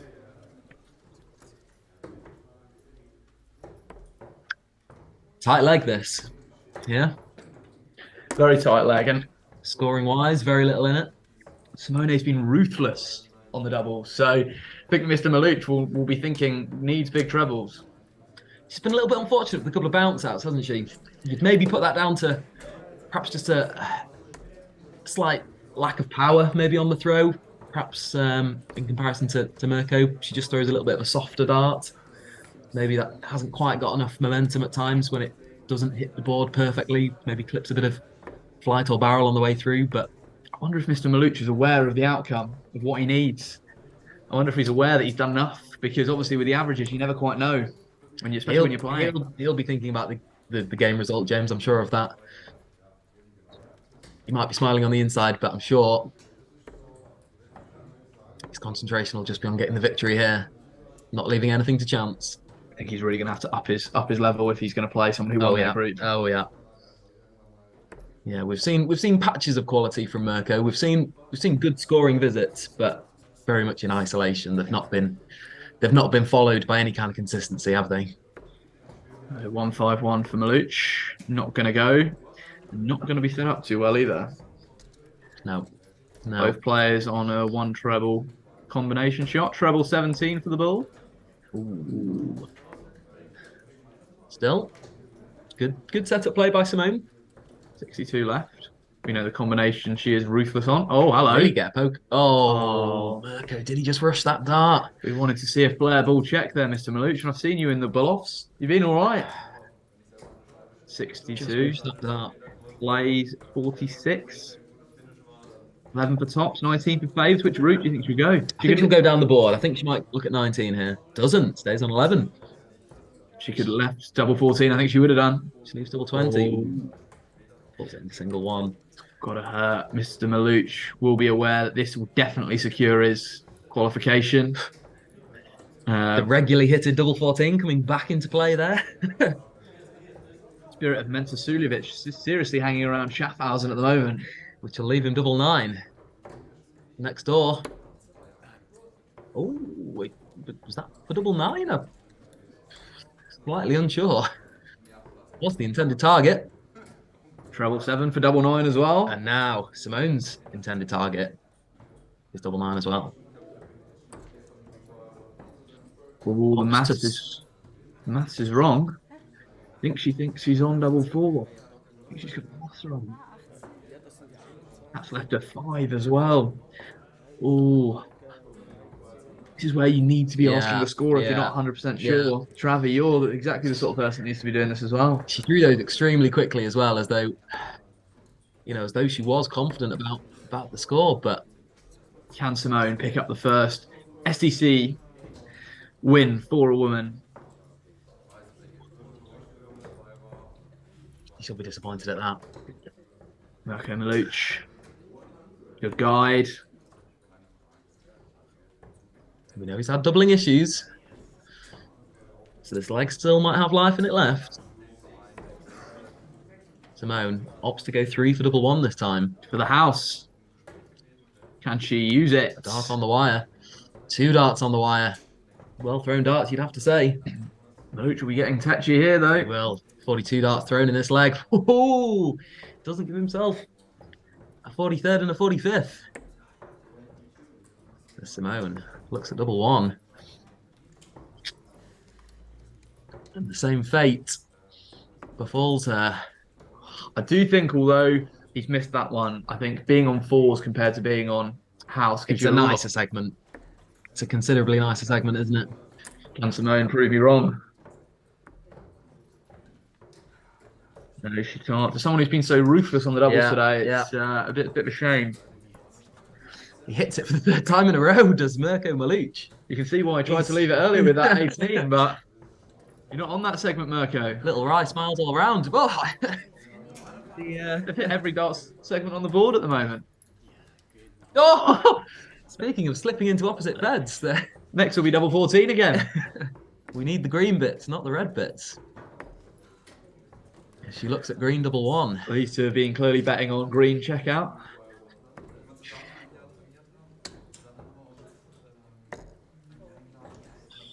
Now does leave the red checkout. He leaves the red. Several missed darts in this leg, but can Simone compose herself and check double 1? 3 more high darts. Not badly thrown, you'd have to say, but not at the intended target. 2 Very great darts unlucky. from Mirko. It's a blocker. Moves across. Stacks it low. They'll need to get 78 missed darts at double in order to match Markin Helder's record from Q School. We're certainly well on the way, James. 60 darts each thrown in this leg now. Markin Helder will be looking on anxiously, see his record doesn't get beaten. He may enter stage right at any moment. Another bust from Mirko Maluch. Simone composing here, taking a little bit of time. Prior to these 3 darts, and she finds double 1. Ooh, some game that was, James. Simone Icon becomes the first lady to win a game at the SDC 3-1 against Mirko Maluch. Well played to her. Unfortunately, not quite enough to qualify. We will see Mirko Maluch later, along with Rocco Fulciniti and many more. Matt, are you excited for the knockouts? I'm excited, James. We've seen a good variety of games in that group stage there. We've seen some close encounters. We've seen some convincing performances. We've seen some great scoring, some good checking out, some nervy doubles as well. Yeah, I'm ready for a little taste of the knockouts. I'm ready for that longer format, that slight increase in quality. I'm ready for knockout darts. Let's go. As mentioned previously, you can find the full score on the SDC Twitter page, along with any clips from this morning's Screaming Board action. We'll join you shortly for the knockouts.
hatte ja schon zweiter.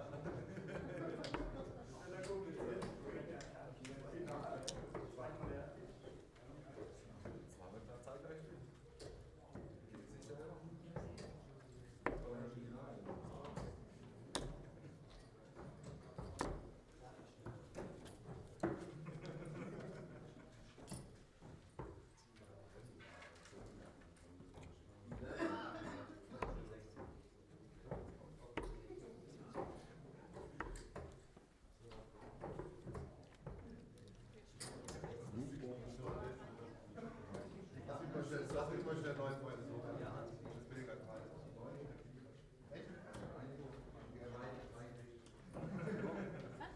Ach, für Maurizio, schon hi. Ja, ist nicht gut.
Dass die Hochphase gegen 13 Uhr beginnt.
Marco verloren, dann 3-0 gewonnen und dann 3-1 verloren.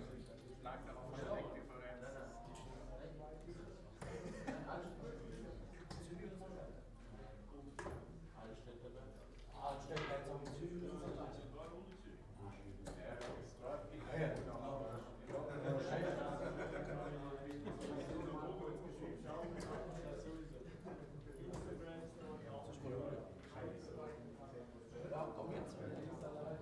Oder noch weniger.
Da muss ich viermal umgehen, nicht zweimal, bis die heim ist.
Than 40.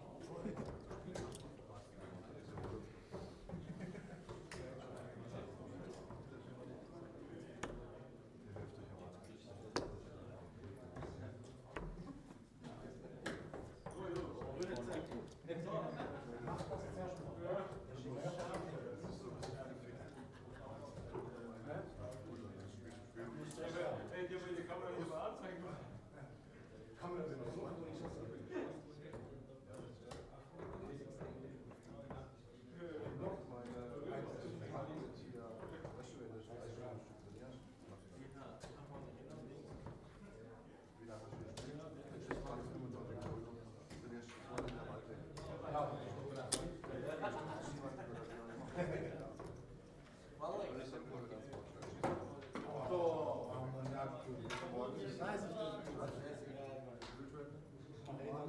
An alle Spieler und Caller, willkommen im 16. Finale. Sport 3, Traulension gegen Kesa Remo. Caller ist Blütbär, Entschuldigung. Sport 12, Sens Tagen gegen Lupfer Mario. Caller Simone Eichhorn. Board 2, Ivanovic Alexander gegen Maruti Schroeder. Corners, Blattner Walter. Board 4, Ganter Patrick gegen Japs Kusan Machid. Corners, Blumic. Board 5, Dalman Lukas gegen Cevat Zuri. Corners, Sodor René. Board 6, Enes Ibrahimoski gegen Manu Mirko. Corners, Herzog Manuel. Board 7, Lang Frieda gegen Dakoto Christoph. Corners, Franke Felix. Board 8, Flückiger. Eki Sandro gegen Schmid Marino. Corners, Flückiger Tim. Board 9, Stefan Hechler gegen Wilkens Stefan. Corners, Meier Manuel. Board 10, Stieger Conor gegen Schumann Christoph. Corners, Stauffer Sascha. Board 11, Fernebach Thomas gegen Stauffer Joel. Corners, Daman Jakob. Board 1 wird damit im Livestream Flückiger Mika gegen Breitmoser Joel. Board 13, Fehlmann Alex gegen Bart Juri. Hello and welcome back to SDC Tour event number 10 from the Vienna Hotel in Schaffhausen. You're joined by myself and former two-time participant Matt Travis. Here we have the last 32 round matches. It appears on this board we have Alexander Stefanovic representing Serbia and Shukran Hamuti representing Albania. So two players that have travelled a certain way to get here. I would like to also apologise pre going on break. We just found out that Simone Eichhorn also had one yesterday as well. So that's her second win on the SDC. So I do want to apologise and put down the achievements. Very good win earlier as well. Trav, a couple of interesting encounters. Do you fancy previewing some of them for us? Certainly do, James. Thank you. Yeah. So we saw Rocco Fulciniti cruise through his group, I think it'd be fair to say. He's going to face Zaki Zulji, is a name we're not very familiar with at the SDC. Possibly a debut weekend for Zaki. So obviously in the bottom half of the draw there, Rocco. Don't see too many problems for Rocco with that tie. And then he'll face the winner potentially of Daniel Van Olmen against Nando Schiegel. So potentially a last 16 tie there between Daniel Van Olmen and Rocco Fulciniti. Perhaps the tie of the round, though, James, I'd maybe say is Connor Steiger against Christopher Schumann in the top half of the draw. Interesting tie. I'm just going to tip Christopher Schumann to get the better of him there. A tight encounter, 4-2, 4-3 to Schumann. I think he's just got that extra level, Christoph Schumann. I think if he doesn't pin his doubles, though, which I know he can be a bit wary of, I think Connor could come through. Another game that I think is the huge tie and can be seen on board one is Joel Brighton Moser, your tip for the day against Mika Flukiger. I do think that's a very tough draw for Mika Flukiger coming through and then getting, I would say, arguably one of the top 8 best players in the tournament in your last 32 game. Yeah, quick mention for a couple of other games that are going on around the board. We've got Stefan Hackler versus Stephen Wilkinson, James's namesake, of course. How do you see that one going, James? Can we have a quick score prediction from you there? Both players are averaging around that mid to high 60s mark. I think Stefan Hackler has the higher level, but I think Stephen Wilkinson's more consistent. I'm going 4-3, Mr. Wilkinson. Thank you, James. We've got Patrick Ganter versus Masit Yazulkan. Another name that could be making a debut this weekend. Former winner, Patrick Ganter. Yeah. I think he will have slightly too much quality. I'm going 4-0 for Last couple of games we'll preview, obviously Jochen Groudens on the opposite half of the draw from Mr. Fulciniti. He's playing Remo Kaiser. Name I'm not too familiar with. Yeah, again, I've seen several new names in the last 32 here, which obviously, as we said earlier, with the couple of top seeds, obviously with Walpen not being here, with Belmont not being here, with a couple of other big names, Sven Hoffman not being here, has opened up some opportunities for the likes of Remo and Mario Lupfer, who's also in the top half of the draw there. Hagen Sense, another name that from I don't think I've seen that name in previous competitions, James. So That a new one to you as well? It's a new one to me as well, and we have seen early on board 8. We will update you shortly, but it appears to be a dropout from Walkover. Sandra Eggley. Marino Schmid was in my group in SDC Tour event number 4.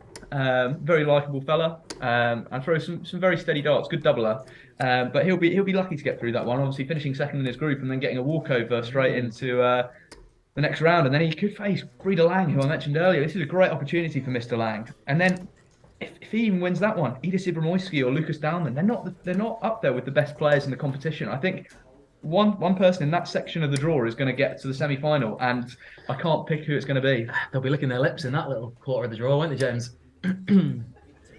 Yeah, we'll update you as soon as we've heard for sure. We're actually hearing live updates right now that withdrawal is actually because of a family incident, potentially due to his significant other being rushed for a child. So we certainly wish our good greetings and all the best to their family. So Sandra Eggley, we wish you all the best from everyone here at the SDC, and look forward to seeing you back again in the next couple of weeks. Yeah, absolutely. As we get underway here between Alexander Zivanovic. Early on, starting down on the 19s for Mr. Shukran. Reminds me of a certain Madaz Razma who's just actually beaten Prakash G at 3-1. He's got a taste for it, obviously. Yeah, Mamouti. He's throwing first in this first of 4 leg encounter. Watching the few throws early doors, what's your prediction for this one? Both nice, solid throws. There's not a lot fundamentally wrong with either throw. Zivanovic, tall player, nice high elbow, good strong release, good strong follow through. I'd say Mamouti a little bit softer, a little bit more pushy. There's not quite the same follow through there, but tight grouping nonetheless on the 19. So that's like round arm that you always mention. Yeah, I mentioned that when the darts don't quite sit straight in the board, when the arm isn't coming through in a perfect straight line, there's a bit of curvature off to his sort of right ear. You can see he's not pushing it from a perfectly straight line, but the grouping's there, so it's not proving too costly for him. It's not proving too wayward for him at this point. Mr. Zivanovic with a chance to put in the first 180 of the account. Oh, switches it up for a 171. Beautiful dance. Great darts from Mr. Zivanovic there. We do know he's got this quality. He has shown it in previous SDC occasions. A long stay on the SDC tour, and even a few features back in Steel Tip Darts 1,000 days. Yeah, he's certainly a regular at this point in the competition, isn't he? He's had some mixed results, I'd say, in knockout darts, but always a regular feature. So he's someone you'd put your money on getting out of the group stage every week. He is, yeah, and a strong chance to break in the opening leg. Misses one dart on double 16. Be interesting here if he goes the bullseye route or if he'll start on the 19s. Yeah, I'd suspect he'll be happy with 95 here, James. Might just stay on the 19s and takes the aggressive ploy. I think he had to go that way, really. I know you're not a fan of the fanfare finish, more of an understated player. When he's as ruthless on treble 19, makes you wonder could he have hit 2, but we'll never know. Bit of pressure in here on Zivanovic. Yeah, there is. Good guide. Uses it expertly as well. 1-0 to Alexander Zivanovic. Good breaker throw there, good confident darts. Played in good spirits. Nice fist bump between the two there. After a good opening leg from Zivanovic. 20 dart breaker throw. We did mention the fist bumps after legs last week with the darts referee and we did. And Daniel Garter. I do think though, if you've thrown a good leg like that, I'm more prone to allow a fist bump. I don't really like a fist bump too much. I feel like it can sometimes upset your rhythm if someone comes back, especially when you've just lost the leg after missing a few darts at double and someone gives you a fist bump. It gets in your head mentally. But I remember the first time it ever happened to me in darts was actually in the SDC in the doubles tournament when we lost the leg to Joel Brighton-Moser and his partner in the doubles. We firmly secured the next 3 legs in that one, luckily for us. Even more complications in a 4-way sort of fist bump, isn't there? I mean, that's a lot of fist bumping going on, but I wonder if we'll see me in this game. Let's see. Changed up the MO. Starting on the 20s. Not sure it's working. Probably wish he didn't. 5 scored. As Zivanovic looks to assert. Ooh. as mentioned previously, you can check all the scores around the boards. 16 games going on at the moment. 2 are streamed on SDC's YouTube channel, and all other 14 games you can keep up to date with the scores on Darts Connect. I actually want to ask you, James, we can just see in the background of our stream board here, we've got a nice array of, fancy dart shirts, haven't we, in the background? I mean, I want to point out that Simon Whitlock one on board 13 there by the looks of things, and we've got a really interesting shirt on board 14. What's your thoughts on that shirt? Just coming into picture now. Oh, I think that looks like a certain Daniel van Olmen. I did see earlier a Raymond van Barneveld shirt as well. Really? Yeah. You can see here Zivanovic representing the Serbian flag there on his arm. I really like the look of his throw. Very steady. Very little to go wrong with a throw like that, isn't there? Another player that we haven't mentioned so far, actually, when we're doing the roundup, is a certain former World Cup player, Mr. Alex Fellman. He's there in the background, throwing his Rangers shirt. Yep.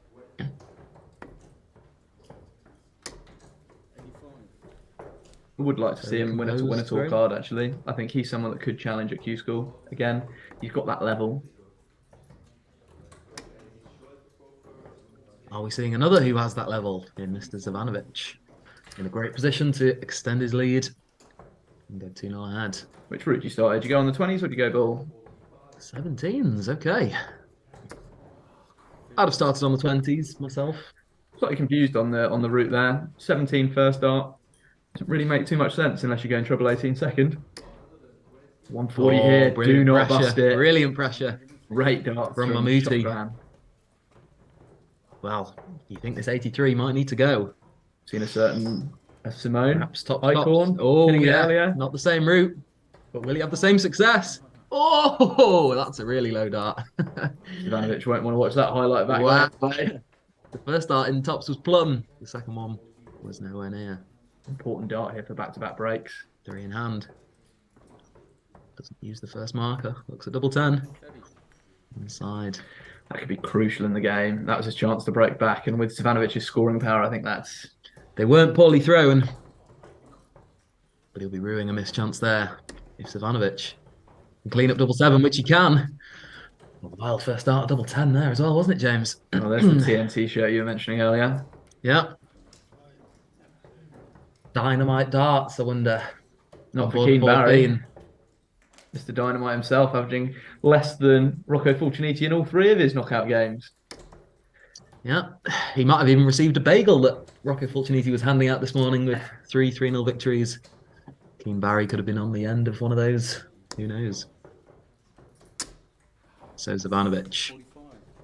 2 legs to the good after Mamouti wastes his chance with 3 darts at tops. Still think he'll get chances in this game though, James, don't you? Mamouti? Yeah, I think really this leg is a must win. I think you very rarely see players come back from 3-0 down. I mean, I remember us playing in the doubles in the doubles tournament, the Glory Bomb tournament last year, and we went 3-0 down, and it just felt like a mountain to climb, especially when that dart isn't quite going where you want it. We were both averaging sub 50s. Yeah, some of us sub 40s, but we won't talk about that too much. The issues compound, don't they? When the scoreboard's going against you, the darts is going against you. It's especially when Zivanovic is throwing in those 140s there. Yeah. Back to the 19s again. 41. Still not finding 3 big numbers.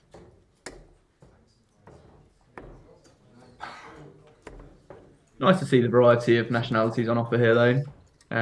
First time we've had, I'm sure Shokran has represented before, but it's nice to see Albania as one of the countries represented in. Geographically not close to Switzerland, of course. Maybe living in Switzerland now, who knows? 140. Nice for that national representation nonetheless. Crucial 140 there as well to put him back in the leg. Mr. Zivanovic will thinking 1 treble, 2 trebles. Much more optimistic than I am. Replies in kind, 140 followed by 140. Crucial third 140 would be needed here. But alas, we're not going to get that from Mamouti. Good treble 19 though. Good cover shooting. Keeps Zivanovic honest on this 58. This is the big number. It's been a little bit shaky on this portion. Oh, not shaky on tops there though. First He's- dart in hand. Been very solid, Mr. Savanovic there, an 18 dart leg. I feel like an 18 dart leg is so impressive, but because of Rocco this morning, it doesn't look that impressive because we've seen every single leg he threw was under 18 darts. But I can assure you that that is top quality tungsten. We saw the 140 followed by the 58. Really impressive, isn't it? Checking out 200 in 5 darts as he did just then. 6 darts, my apologies. Yeah, ruthless stuff. It's one of the best performances I've seen from Mr. Savanovic. We know he's got it in his locker, but over a first to fourth format, you're going to really have to see some good tungsten here. But Shokran coming back. Oh, But we're going to see a 9 dot finish there from Shokran Mamouti. that looked right out of the treble 20 bed, I have to say. We can't show you a replay. I feel as though that was nestling. Even a big 20 would have been nice there. It would, yeah. You can feel a little hard done by there. Maybe Savanovic feeling a bit nice there. Literally spraying. Can he follow up with another treble or 2 treble visit? He can't. But great start. Obviously need to break twice if he's wanting to come back and win this game. A tall order it seems. Mr. Ivanovic playing as well as he is. This is against the throw though, remember that. So it's quite an important time. If he breaks here and then holds, when you get to 3-2 and Ivanovic knows that he's only got that one breaker throw left, really anything can happen. Momentum's a strange word in the game of darts. It's all with Ivanovic at the moment, but you dare say after a break and a hold, or a break and a ton or ton 40 to start the next leg. Few results coming in around the board. Stefan Hackler got it completely wrong. I said Stephen Wilkinson was going to win that one. 4-0 for Mr. Hackler. Lucas Dowman putting the Demons to bed after his poor group stage performance, winning 4-0. And of course, Mr. Fulciniti, who we saw earlier. Hasn't dropped a leg just yet, and he hasn't in this game either. 4-0 victor. Could he go the whole way and not drop a leg? Some bold prediction that, James, but we'll be mentioning it in a few hours' time if that comes true.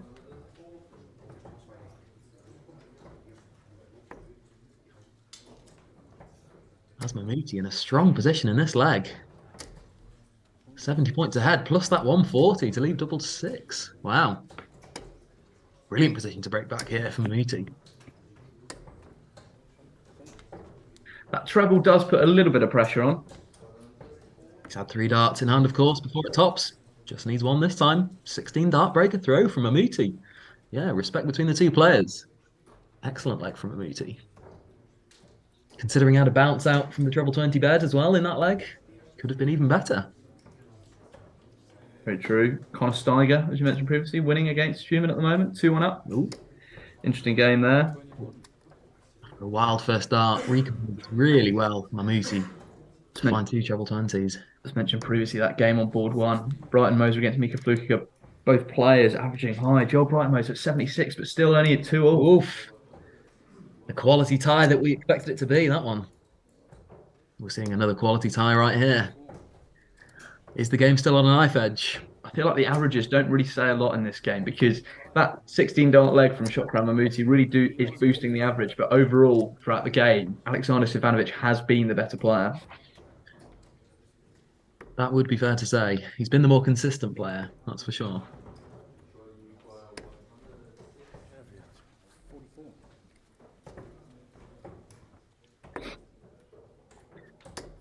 As we mentioned previously, the high quality tungsten is continuing here as we get into the knockout stages. Especially as we get further and further, it's going to get better and better. Alex Bellman averaging 80, 2-all. Some of these players putting in these high averages and we'll be wondering what's hit them. How are they? Yeah. The quality in the SDC getting better and better by the day. Yeah.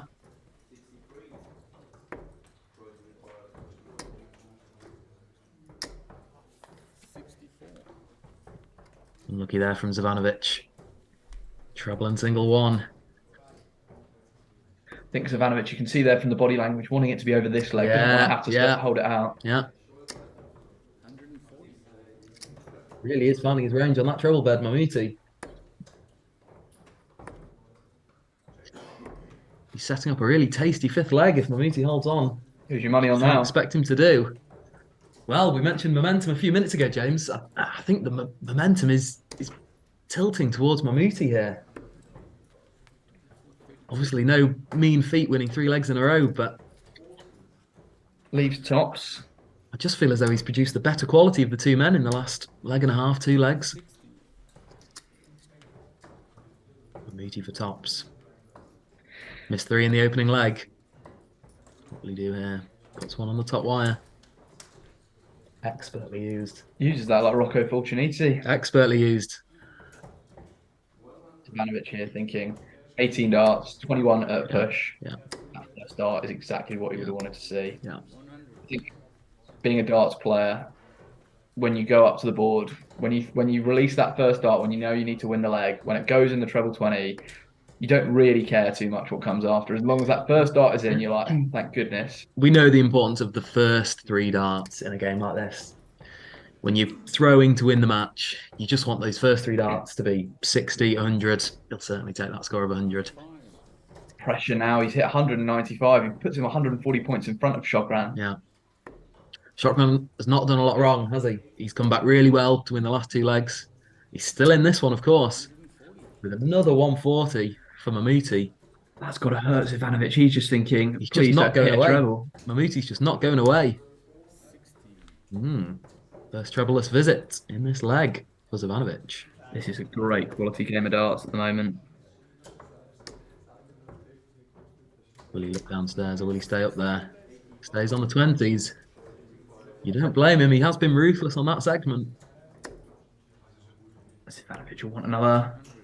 Can't find another bit. Take a ton. Yeah, will take a ton. 100 points in front. Realistically, you're thinking he's got 6 at 146. Shokran's not going to take out 6 in 241 unless he finds 2 trebles here, really.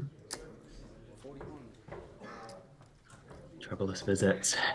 An 81 average from Joel Brighton-Moser to win 4-2 against Mika Flugiger, who actually averaged 74 himself. He'll be heartbroken on that one.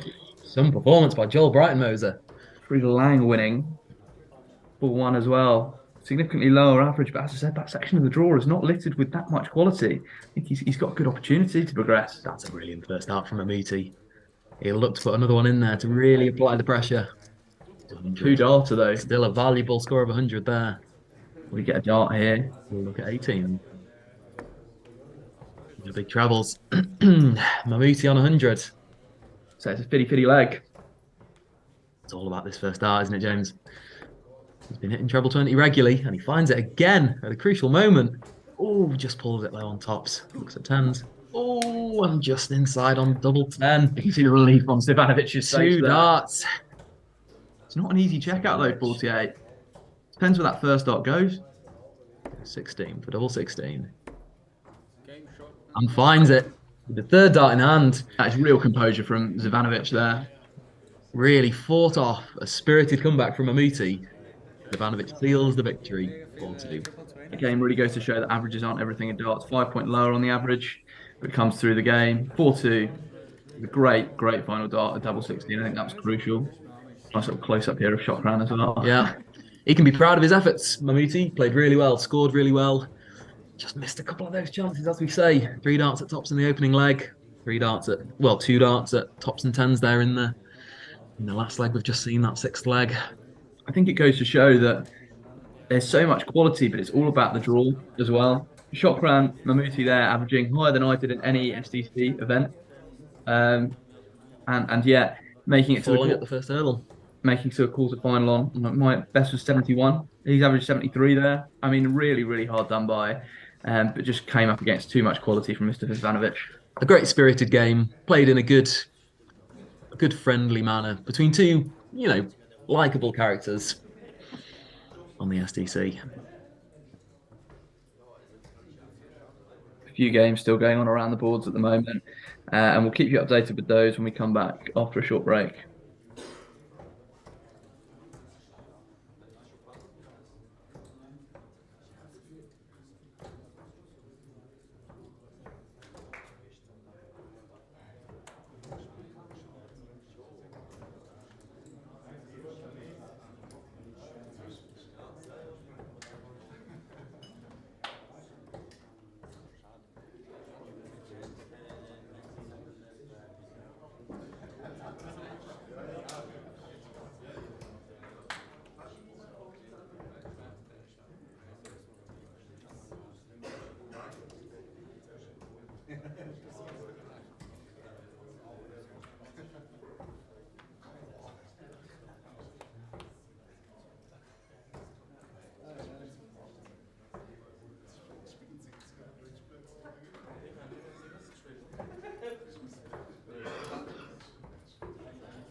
Danke, ja.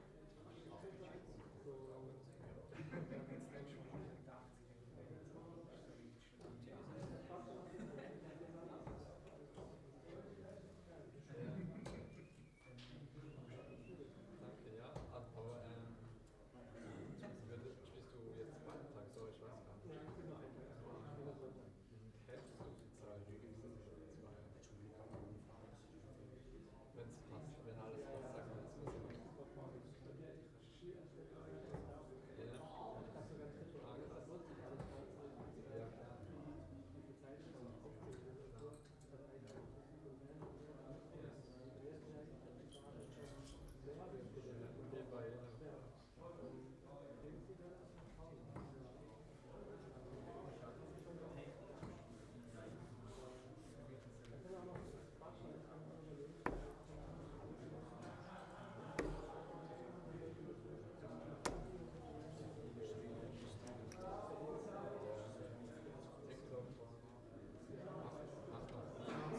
Ja. Ah, krass. Ja, klar.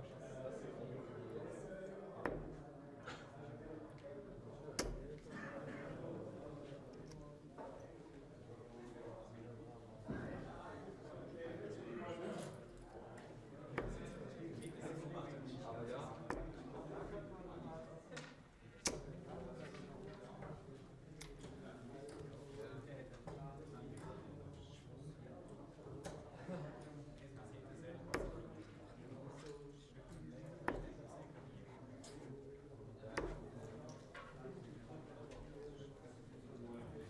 Die Partien fürs Achtelfinale sind Raul Zion gegen Sens Hahn auf Board 2. Corner der Partie Kesa Remo. Sivanovic Alexander gegen Jakjuta Macin, Board 4. Corner der Partie ist Luca Mario. Partie 3, Daman Lukas gegen Elis Ibrahimoski. Corner der Partie Mamuti Sturman auf Board 7. Langfrieder gegen Schmid Marino auf Board 10. Corner der Partie Gander Patrick. Board 1 und damit auf Live Board Hechler Stefan gegen Stieger Corner. Ferrelbach Thomas gegen Breitenmosser Joel, Board 12. Corner der Partie Maluch Mirko. Fehlmann Alex gegen Keller Claudio auf Board 14. Corner der Partie Takuyo Christian. Die letzte Partie des Achtelfinales ist der Völzi gegen Fulcinito Rocco. Corner der Partie Suri Cemal Board 16.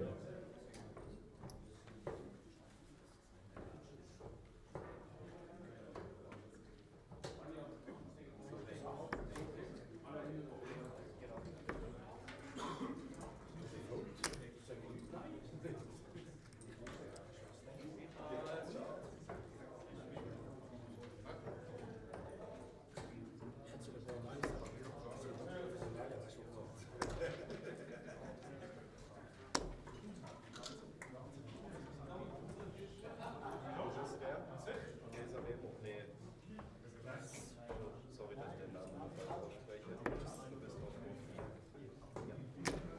Hey, muss ich mal nicht mehr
Welcome back to the SDC Tour Event 10 from the Vienna Hotel in Schaffhausen. I'm joined with my co-commentator and fellow SDC representative, Matthew Travis.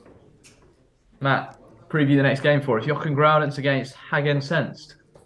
Yeah, it's the first time I've seen Hagen Senst in an SDC Tour event. We've seen him warming up now for the last few minutes. Throws a good, steady dart, is how I'd describe him. Good, straight follow through. Obviously a man of experience, probably one of the older players in this competition. Against Jochen Groudens, of course, who the man needs no introduction. Winner of Swiss Tour event number 9, so reigning champion. We'll be looking to do the double this weekend, I'm sure. And he'll need to come past what I think will be a tricky opponent in Hagen Senst. We saw him win 4-2 in the round of 32 with a comfortable average. I think it was mid to high 60s in that game. So I'm suspecting he will put up a challenge to Jochen Groudens. Perhaps he'll get outscored in that scoring phase, but as we've mentioned before, I think he will get opportunities at double. I think Groudens will afford him a few opportunities. Might just be how he comes down to handle that pressure of these 2-dart, 3-dart combos. But let's see. What's your thoughts on this one, James? I think Groudens will have slightly too much for him, especially Groudens rocking no hat. This is a thing that we have mentioned, and if you listened earlier, Jochen Groudens either wears a hat or doesn't when he plays darts. Every time he's not worn a hat, he's won the SDC event. Every time he's worn the hat, he's lost. So I think that says a lot. Hatless Groudens is a force to be reckoned with. I think he's going to have slightly too much on the scoring power. But I think this is really where we get to the tail end of the competition. Yeah. This last 16 is where it does start to feel very bare in the room, especially the big hall like it is. So a lot more space when you're throwing. You're not crowded around a board next to someone else. But I think this is where Jochen could be used to this kind of more like a quieter. This is the moment of realization, really, isn't it? We're well past the group stages now. There isn't, 16 games going on at any one point. There isn't, board after board, dart after dart being thrown. There's 8 games in action now. There's, really only probably group winners left in at this point. There might be 1 or 2 that finish second in their group, but we really are left with, the best players in this competition at the moment, the best 16 players. So let's see how they fare. As both players hit 25 there on their first dart for the bull off. Hagen Senst again, 25 segment. Jochen Groudens falls outside of 25, so it's Hagen to throw first in this all German affair. Let's see, can I push you for a score prediction, James? I'm going to go 4-1 to Mr. Groudens. I think with the throw first for Hagen Senst, I think he'll get a sniff, but not too many sniffs. So I think it's a case of he'll just have to ensure that when he gets those darts at double, he pins them. Just a modest amount of sniffs then. Seems to be James's prediction. I'm going to say this goes to a last leg decider. I'm going to say Jochen Groudens comes through in a last leg breaker throw. 4-3. Interesting.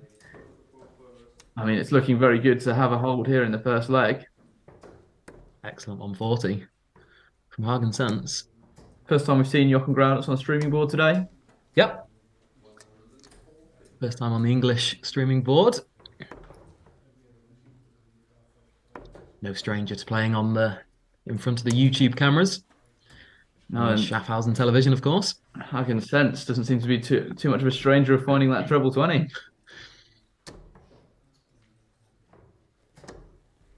Brilliant start. Hagen Senst. Wearing the long sleeve t-shirt for this particular one. Not a general choice worn by darts players, I wouldn't say.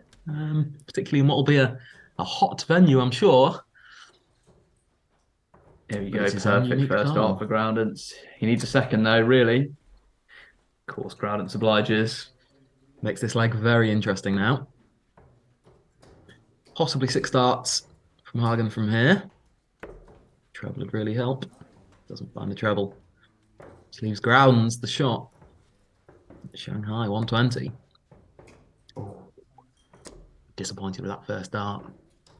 He does seem to spray sometimes into that section. I think his darts do go slightly to the right. They do have a bit of curvature, don't they? His follow through isn't perfectly straight. As Hagen Sense sets up tops. Pins it as well to go 1-0 up against Jochen Groudens. Great dart from Hagen Team Sense. dart, hold the throw.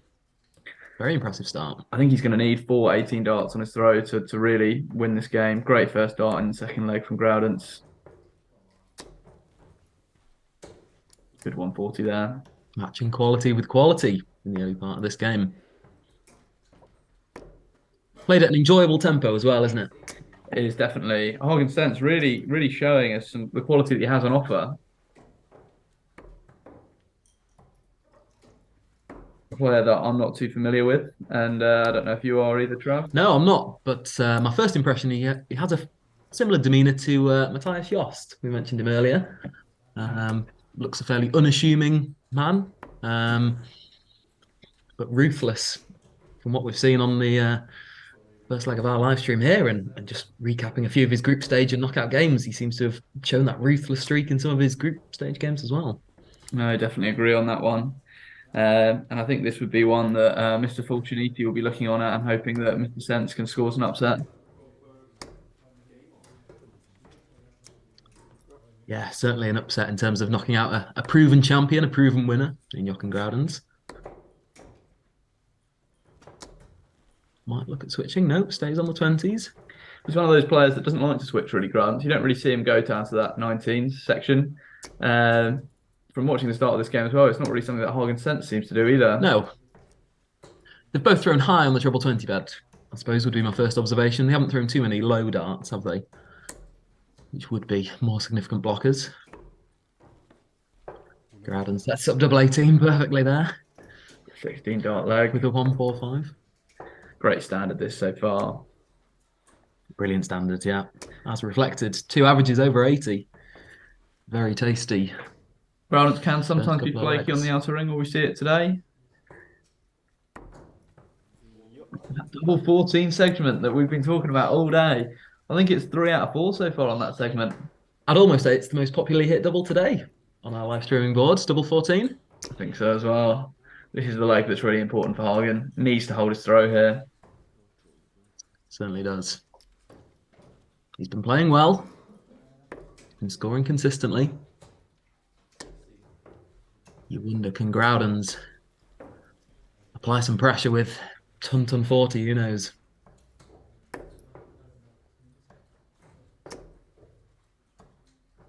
Two darts on the top wire there. But 2 troubleless visits for Hagen.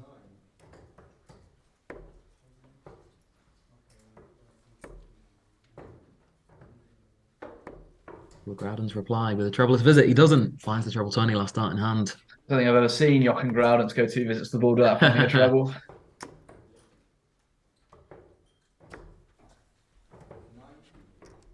Wild visit from Hagen there. I'll be disappointed with that as he relinquishes control this third leg.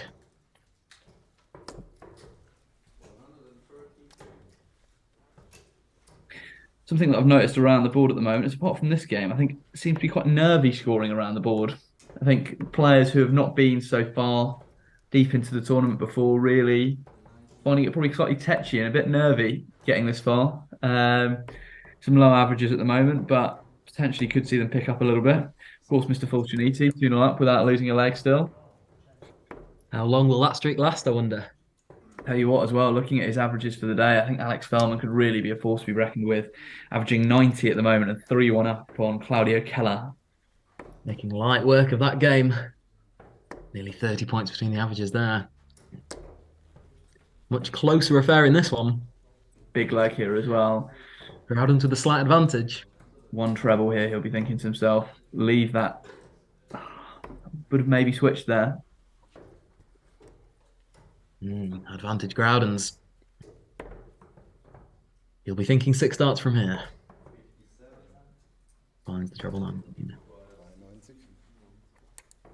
Good setup play from Groudens. Very nice. Leaving that tops. Can Hagen apply the pressure with a treble 20? The only thing I noticed with Groudens on tops is his darts do lie very flat. So if he stacks one on top, it's very hard to find it.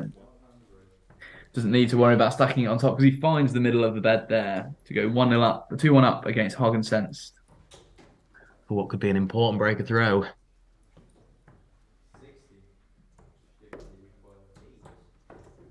Hagen just dipped a little bit below his first leg. Sorry, last two legs he's just been a little bit off the pace, hasn't he, James? Yeah, I think that last leg in particular, I mean, I think you're going to struggle to break the Groudon's throw unless you're throwing a 15-dart leg. So really you need to be coming to the board thinking, okay, I'm going to put in an 18-dart leg on throw and that's the only way you're going to win. But then the problem is when it gets to that position, you then do get slightly nervous thinking, oh God, can I actually pin 2 trebles or 1 treble every time going to the board? He now needs to break back, so he needs to be looking at that 18 dart at least break a throw. He'll be wanting more first darts right smack bang in the middle of that treble 20 segment like that one was. And like this one is from Groudon's. Tell you a man who's carried on his form from what we saw 5 minutes ago, Alexander Zivanovic, 3-0 up, averaging 70 as well. Very good standard of darts from him. Someone who's gone the opposite way though, Joel Brightonmo's only averaging 51 at the moment, 2-0 down. Quite a swing in the averages there for Joel. Going from 80s to 50s. I'd be disappointed with that. Groudon's 43. Does that hand the advantage over to Hagen in this leg, James? Hagen's got a sniff here. I do think this 1st to 4 format is where you'll likely see Groudon's potentially, if he's going to get knocked out by one of these players, it's going to be in this 1st to 4, 1st to 3 format. As soon as you get into that longer format, I think the quality just comes through a little bit further.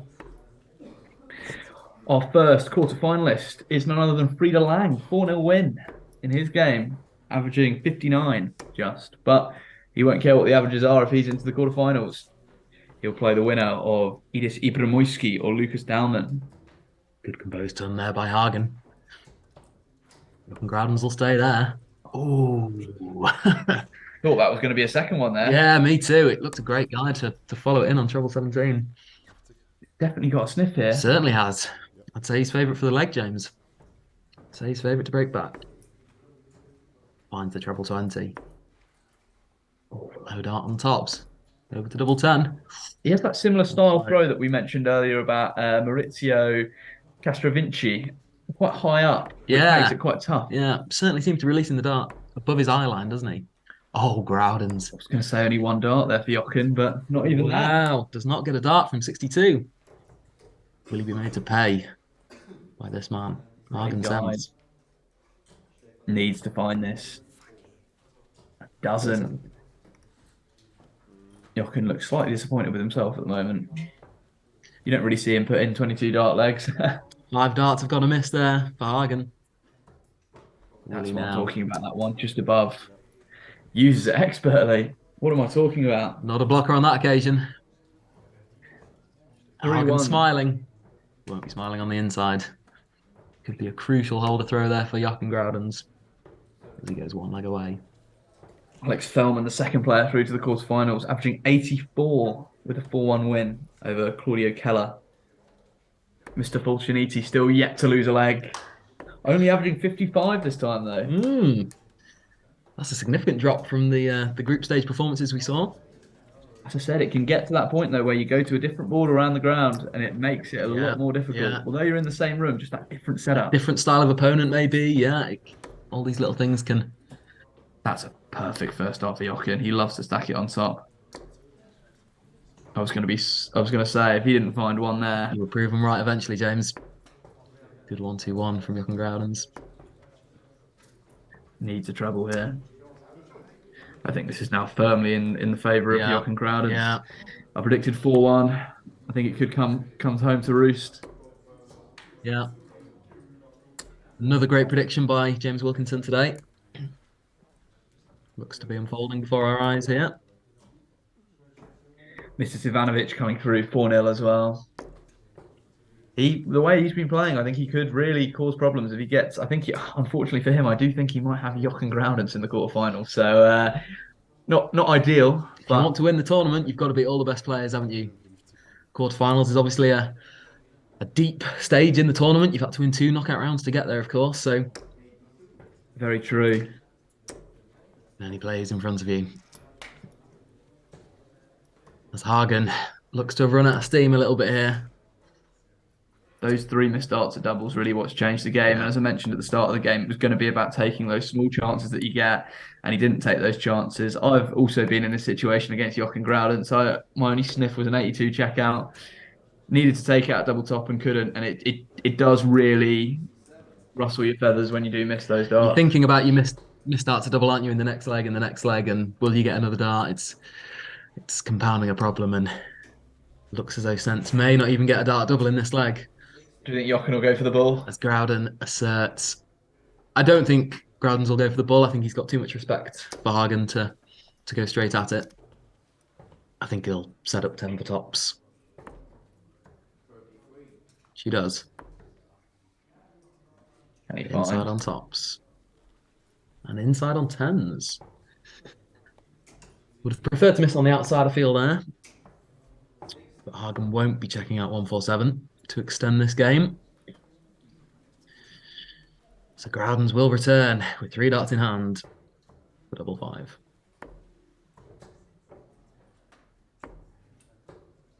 Hits the big one. Down for double 2. And there it is. Jochen Groudon's wraps up a comfortable 4-1 victory over his compatriot and good friend there, Hagen Sense. It's going to be an interesting one to see how the rest of the day folds out. Just 8 players will remain after these last few matches are completed. And we'll join you live for the quarterfinal here of SDC Tour Event number 10.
Die Partie fürs Viertelfinale. Board 4. Raulenz Jochen gegen Zivanovic Alexander. Corner der Partie ist der Fönzi. Partie 2. Dahlmann Lukas gegen Langfrieder Board 2. Corner der Partie Keller Claudio. Partie 3. Henkler Stefan gegen Bergener Thomas Board 7. Corner der Partie Breitenmoser Joel. Partie 4. Finnland Alex gegen Kulcheliti Rocco Board 1. Gespielt wird Best of 7 Legs. Allen Beteiligten viel Erfolg.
Welcome back to SDC Tour Event 10 at the Vienna Hotel in Schaffhausen. This is the English streaming board 2. You can see streaming board 1 in German and on Schaffhausen TV. Here we have in the quarterfinals, Lucas Daumann against Frieder Lang, making his first appearance in the quarterfinals. A real great run here from Mr. Lang. I played him myself back in SDC Tour Event 3. We had a shootout between the two of us to who was going to get out of our group with Jochen Groudens, and a very nice person to play against, and also a very tough player to play against as well. He kept me on the ropes all 4 legs, sorry, should I say. It was Being very modest, James, you came through that day, didn't you?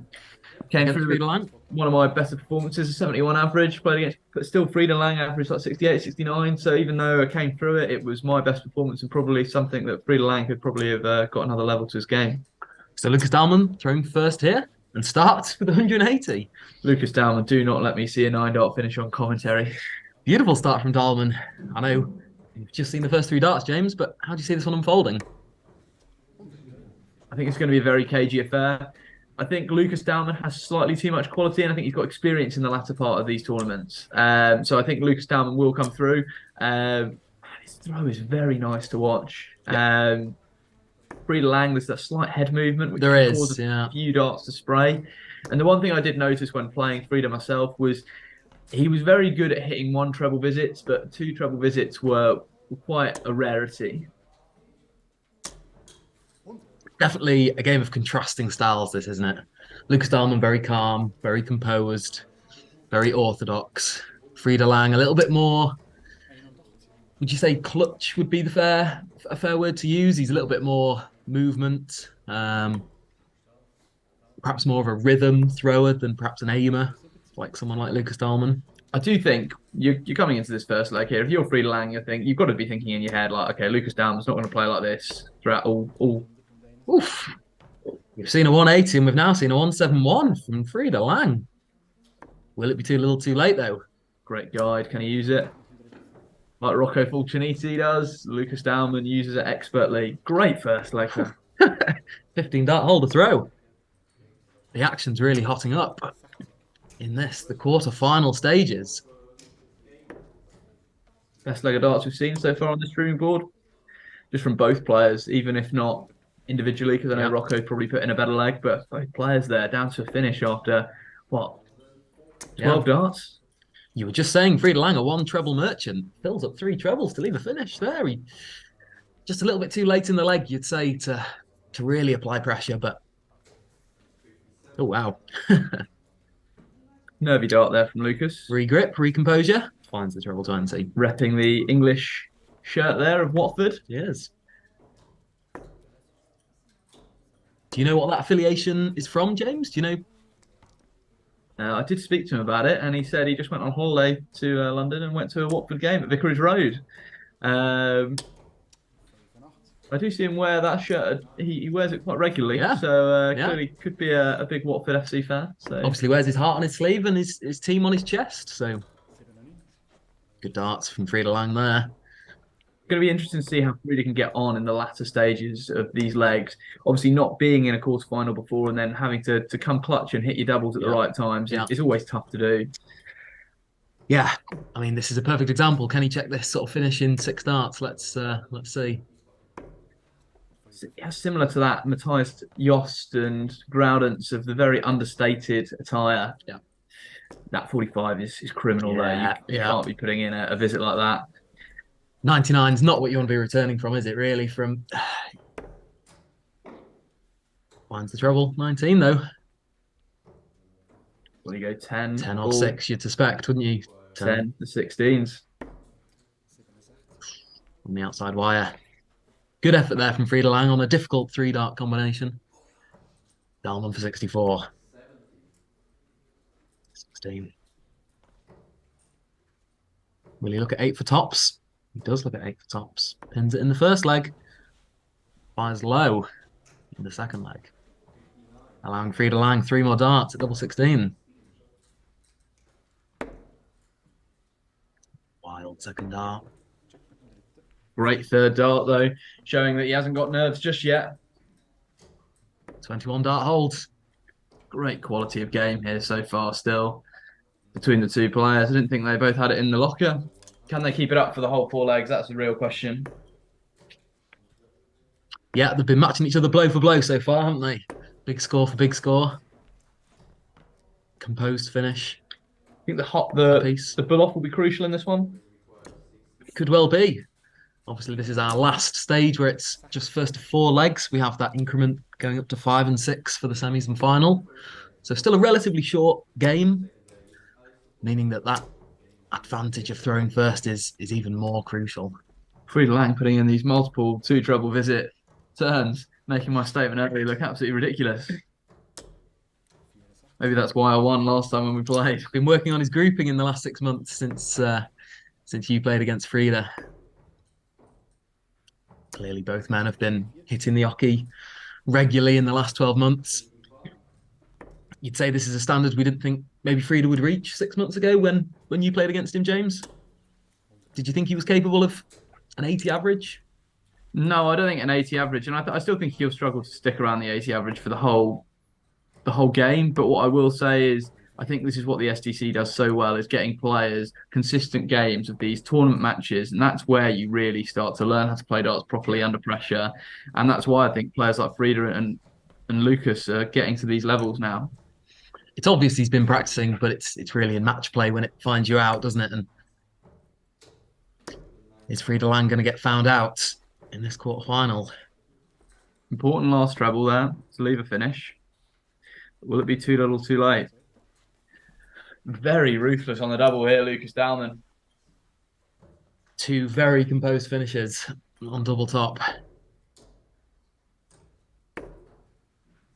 The early MO choice for Lucas Dalman. We've got on streaming board 1, obviously, Alex Fellman against Rocco Fulciniti. How do you see that one going? Very tasty game. The 2 probably best players, you'd say, up to this point in terms of performances and average. So I'm expecting a real cracker there. If I had to put my neck on the line, I think Rocco just has too much for Fellman. I think it's a very 50-50 game. We have our first semi-finalist already. Really? Jochen Groudens coming through with a 90 average against Alexander Zivanovic. Zivanovic only reaching heights of 57 average, which we know is well below his best. Was that a 4-0 victory for Jochen Groudens? Was indeed. Light work for the big German. We know that another German player will be in the semi-finals as well. One of Mr. Dalman or Frida Lang will be joining him there. You're Lucas Dalman here. You're thinking, let's put in a treble, 2 treble visit here, and let's just stay with Frida. Frida's not been in this position before. He could miss darts at double. A break here would really impose himself on the game, wouldn't it, for Dalman?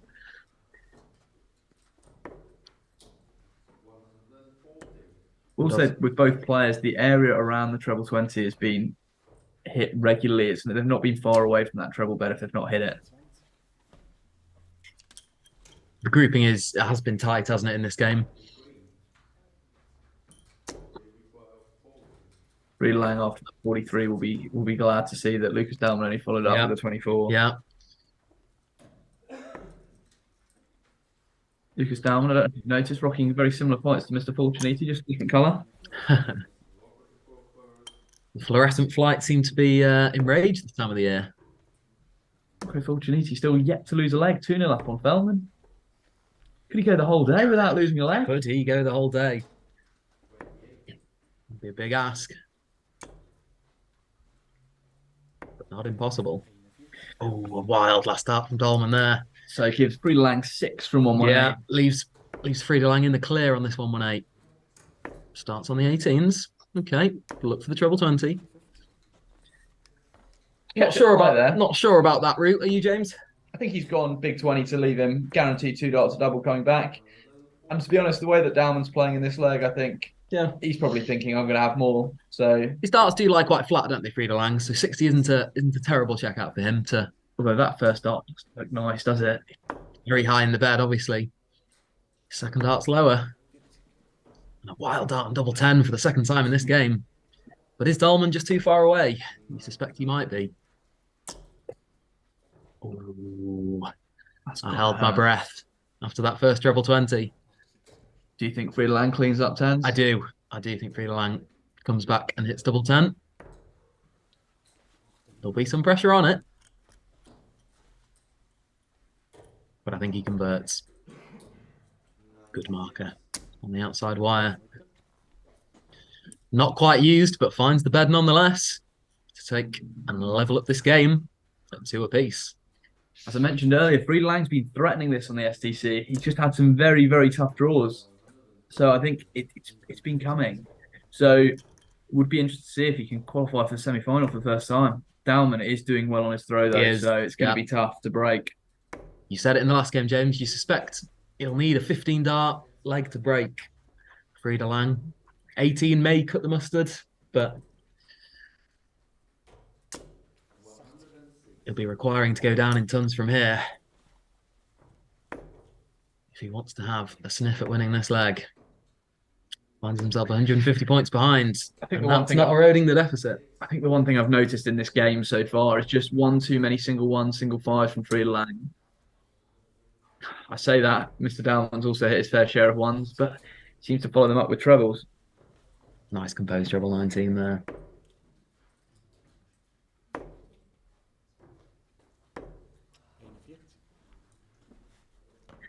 Frieda Lang not finding a treble in this leg. Big gulf in the scores here between the two players. 150 points plus these. Lucas Dalman will be hoping he can clean up the next 2 legs here and finish it off early.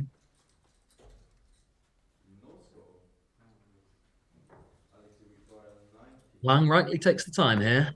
He knows he hasn't had a great leg. We're looking to put these darts behind him. Recompose. And send us to 3 apiece.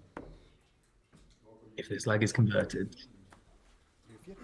Lucas Dalman.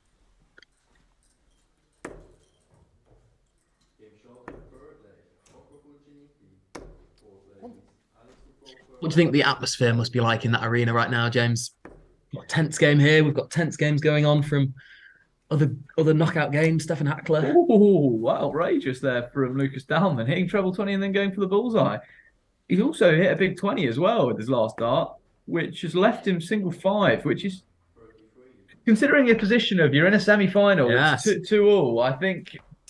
It's not a particularly professional move to make, is it? But does he think he's saying he has the quality to finish it off? Well, we've seen that several times today. Players slipping into adjacent double beds. Rocco Fulciniti still yet to lose a leg. 3-0 up on Fellman. Didn't think we saw it going that one-sided that game. Might just need one breaker throw to seal his place as a 4-0 victor. Oh, and Frieda Lang can't find a 3 big numbers or a treble 20 to leave himself a finish. But Lucas Dalman really ruining that. Yeah. Bullseye attempt. 1 treble here for Frieda Lang, and you think he's got a sniff. 2 trebles. And you'd put 80 left. No one really checks 80. As we like to say. Dalman must be slightly panicked here. He doesn't show it. But he won't be pleased with those darts. And he won't be pleased with the 6 before it. But here's Frieda Lang. Oh, misses the big number. Visibly disappointed with that dart. After the first dart, looked in a great position just to follow on top.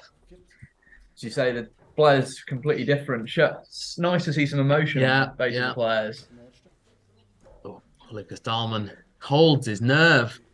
I don't know if you've noticed, the darts of Lucas Dalman are starting to enter the board a little bit more flat. Maybe just due to that slight problems with the release as he gets a bit nervous. Interesting observation, James. Oh, not a good start from Frieda Lang. You felt there was a bit of a momentum shift when Dalman was missing all those darts. The big numbers and doubles, but he won the leg and he's reasserted in this, the 6th leg on Frieda Lang's throw, and has already stolen the darts. Frieda Lang will be slightly disappointed, I think, with the last couple of legs. I think you've always got to be wary that your opponent might have double trouble or might do something a little bit against the ordinary, like Lucas Dalman did. And just continue to put in those big numbers, the single treble visits, the double treble visits. Frieda Lang has just been wayward with those first darts. The longer the game's gone on, the more wayward you'd say Frieda Lang's been. First two or three legs, I thought he started really well. Some good composed checkouts. Finding that treble 20 on a a regular basis, hitting those 2 treble visits, obviously, as James was talking about, but not been hitting those 2 treble visits with any regularity in the last 2 or 3 legs, has he, James? No, I do think the double one from Lucas Down was very clutch, considering it was a bit maybe you call it a bit of a stupid move to go for that bullseye shot and then hitting the big 20. The dart at double one was very clutch, but what's not clutch is going single one, treble one when you just need 3 big numbers and you'd probably be favourite for the leg. Rebel returns the favour. His throw really gives him that clutch nature, doesn't it? It's a very repeatable throw. There's very little movement. There's very little snatching of the darts. And time again, he's found the treble 20 when he needs it most. Seeing some serious nerves on the players at the moment. Rocco Fulciniti comes through 4-0 against Alex Fellman. Still yet to drop a leg, James. Wow. Stefan Hackler, 9 points up on the average on Thomas Ferenbach. Still down, 3-2. We've got 3 games at 3-2 as we stand, do we, James? Or just the 2 games? Just the 2 games at 3-2. But Frieda Lang's now got 6 darts guaranteed at 128. You should get darts at doubles. He'd love a treble 20, one of these first 2 darts. Wonder where he'll start here. Will he start on the 18s? I'd probably start on the 20s. I don't know about you, James. Just look to hit a ton. Especially on this board. I'm pretty sure there's a magnet on double 14. Does stay there. Would love to pop one over the top. Will he go 16s or will he go 4? No, I think he'll stay there, James. I don't think the segment's blocked. Does go treble 16 and finds it. Great dart there Excellent from Frieda dart. Lang. Excellent dart. I'm going to want to apply a bit of pressure. Not with darts like that. Is Frieda Lang about to take us into a final leg decider? I think he is, James.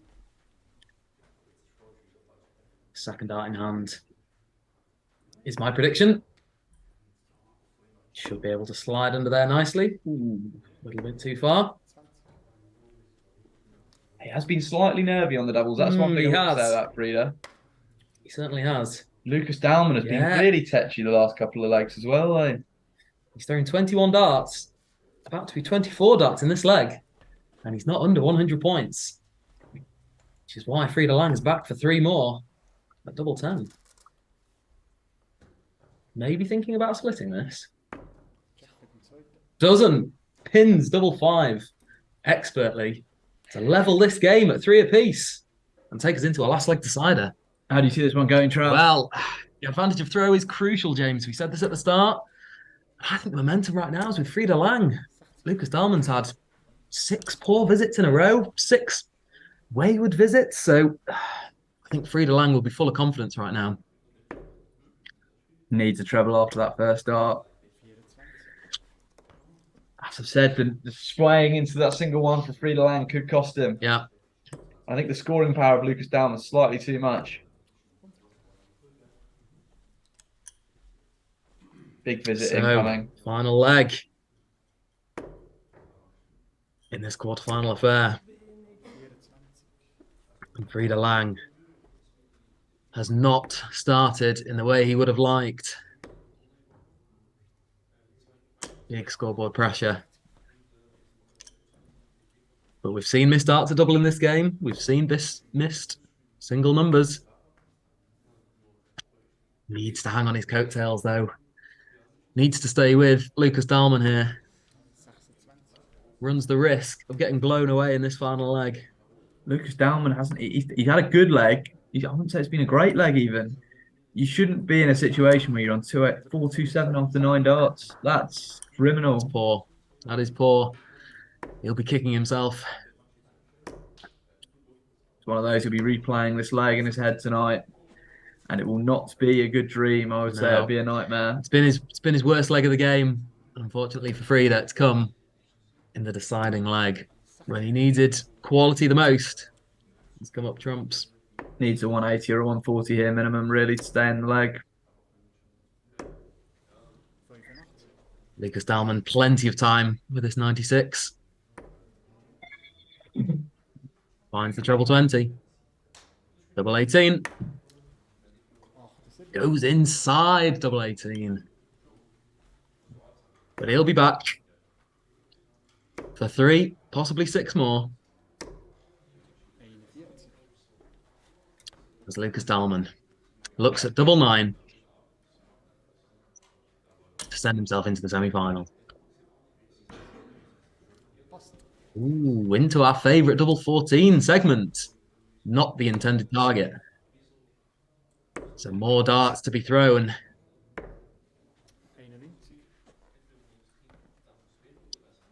Dahlmann back for 18. Doesn't want to go inside here and leave it messy. Goes the opposite way and finds double 12.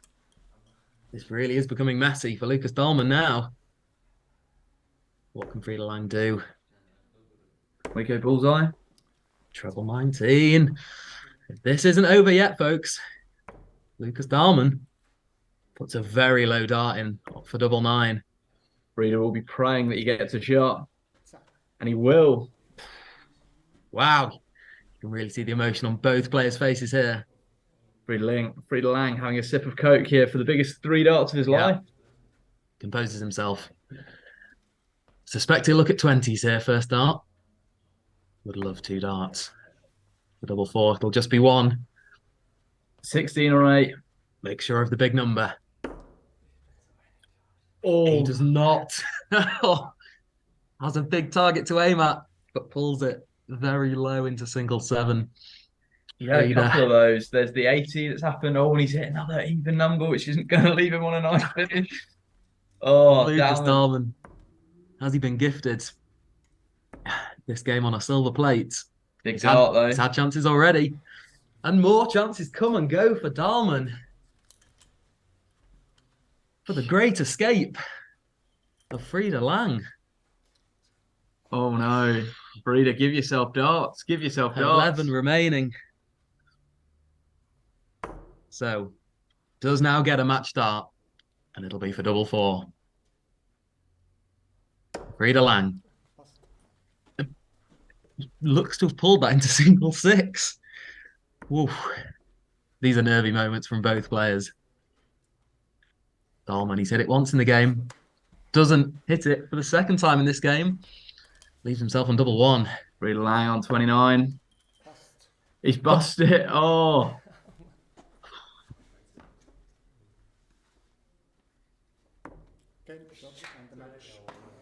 And eventually, Lucas Dahlmann, in a last leg decider, somewhat stumbles, you'd have to say, but gets the job done. 4-3 against his compatriot, Frida Lang. Frida Lang not getting a dart at double. Actually getting 1 dart at double that was very wayward, but 1 dart at double from that. From a 33 dart leg. 68 he was on, and he missed 12 at 68. Oh, unforgivable. Unforgivable from both players. But Dahlmann clinches the match.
Es spielt Pferdebach Thomas gegen Pulschniti Rocco auf Board 1.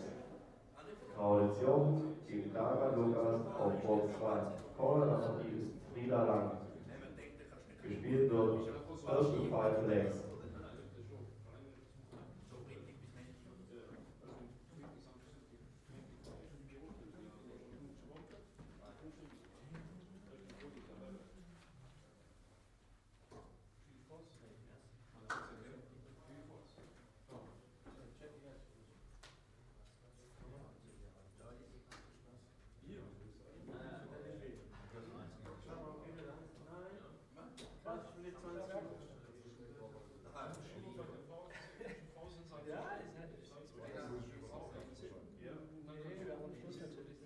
Beide halt Checkouts im Schluss 3-3. Ja, beide. Und auf einmal fangen halt an, Kreis und am Dienstag weil er super nervös ist. Kennt die Situation ja gar nicht. Das ist schon lange. Ja. Und natürlich auch so, natürlich wieder alle umstellt. Du kennst ja, das ist ja schon alle Haare. Ja, ich kenne das ja gar nicht. Muss positiv sein. Ja, nochmal entscheiden einfach. Jetzt ist nur noch eine. Ja.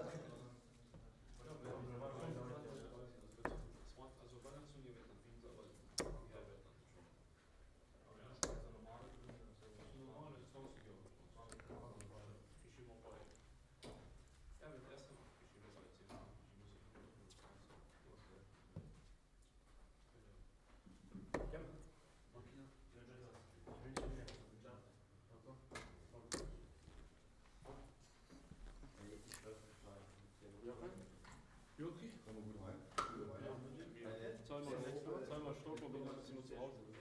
Wie Silvester, oder? Ja, mit 2 Minuten. 5 Minuten. Wie lange? Wie lange? Danke, ciao. Morgen. Wie lange bist du drin? Gehst du wieder rein, oder? Ja, klar, ja. Du musst mit alles zusammen. Physiotherapie ist auch zum Beispiel. Der Abuse-Club bleibt nicht mehr Cover, weil Fahren wird nicht gehen. 18 Mal ein Spiel, dass ich da mit teilnehme. Ja, das ist klar. Ja, das ist schwierig. Ja, wir sind bis bald. Lasst heimrollen. Ciao.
Grün. Grüne Witze.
Schönes Spiel.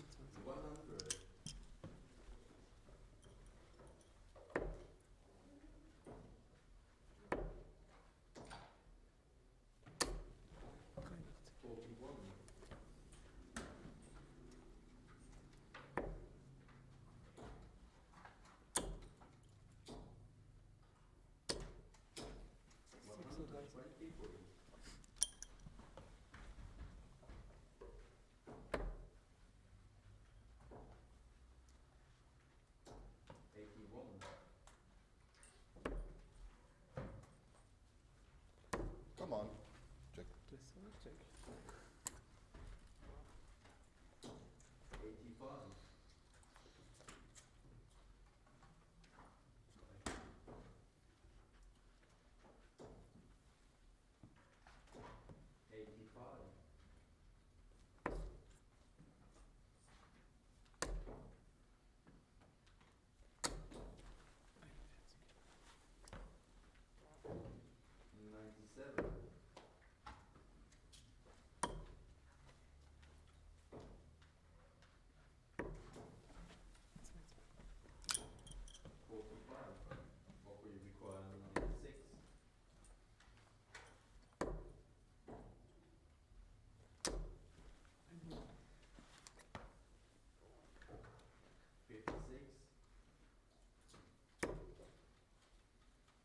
Back with Jochen Groudens and Lucas Dahlmann in their first of 5 semi-final encounter.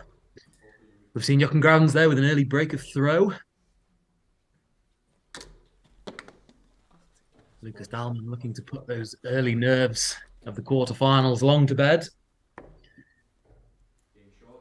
go one better against Jochen Groudens, a man with some impressive performances today. Lucas Dahlmann also has the added incentive of knowing that if he's victorious today in the semi-final game, he will be receiving a place at Q School next year. So added incentives all round for Mr. Dahlmann. But he faces an uphill task, 1-0 down against the SDC Tour Event 9 champion. Looking to make it back-to-back is Jochen Groudens.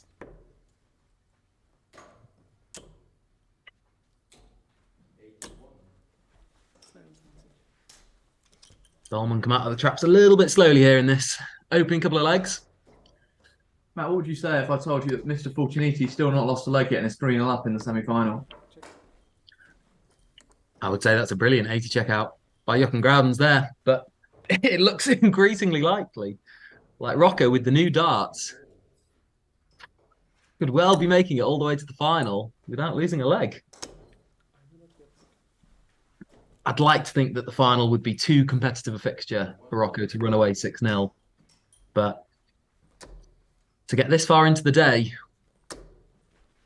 with only a couple of legs remaining potentially for all players, it's an impressive achievement from Rocco Fulciniti.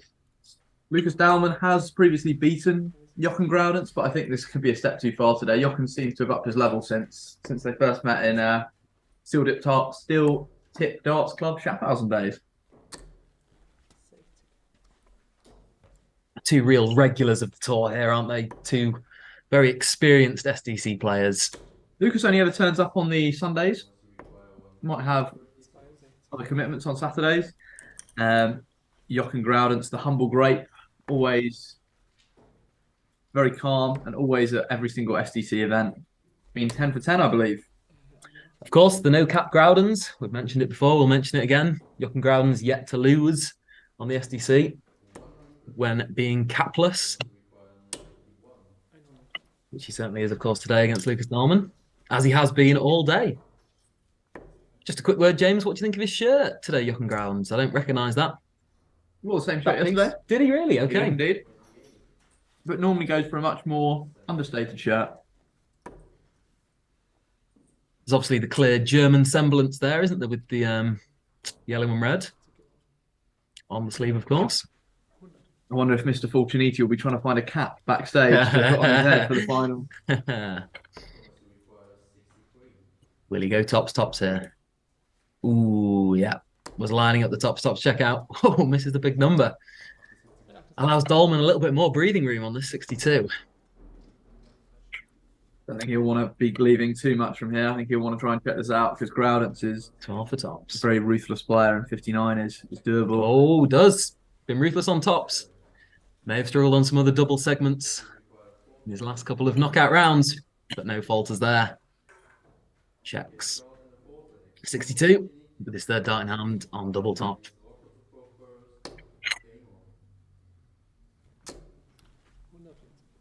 First of 5 legs, of course, so plenty more darts to be played in this one. Rocco Fulciniti now 1 leg away, 4-0 up. On Thomas Ferenbach, averaging 81 at the moment. Rocco. Are these the performances of a man who won't be stopped today? James. If you had to predict the final, how would you say it's going to go? Obviously, Lucas is still in the picture here, but and as is Thomas. I mean, not over until Rocco's checked that final double. But if we're assuming that it's going to be Groudens against Rocco, who'd your money be on? Ooh. Would you price that up at 4 to 5 even money? Perhaps in favour of Jochen Groudens? As Groudens. I think I'd price it up slightly more aggressively towards Groudens. Would you? I would put it more towards 1 to 3, 1 to 4, I think. Would you really? Mm. Despite the fact Rocco's not lost a leg all day?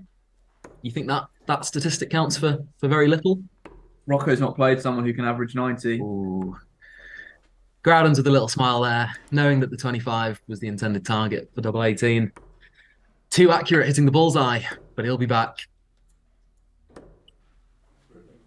Rocco's not hit a 12 darter yet today, and he would have to in this leg, you'd think. A 13 is almost as good. This is what he pins there on double 4 to extend his advantage to 3 legs to 1. Dallman up against it.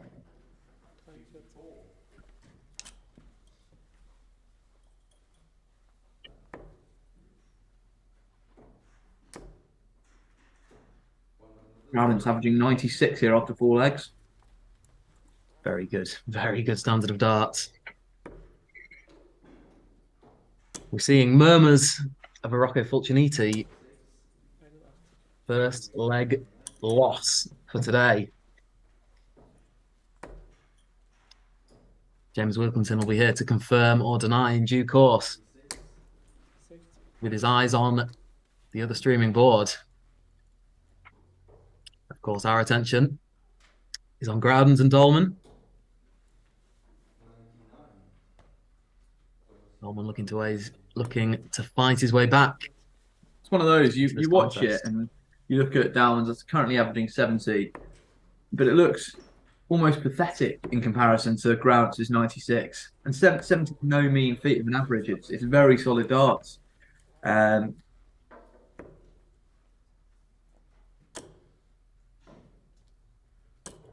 Surprised he stayed there. I think it was slightly blocked. Has now lost control of the darts. Being outscored by Jochen Groudens in one visit fewer, I should say. He finds another ton. Groudens.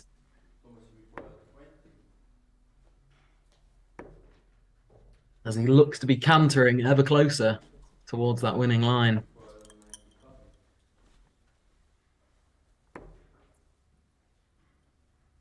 A great first dart by Groudens. Brilliant second dart. Does he fill it to leave 3? He does not fill it to leave 3. Probably look at the 17s. Oh, goes treble 9. That's time on his side. Big treble required to leave a finish. Hasn't found it with the last 6 darts. And hasn't found it again there. As Groudens looks at tops to break the throw on the wire of double 20. But of course, he will be returning.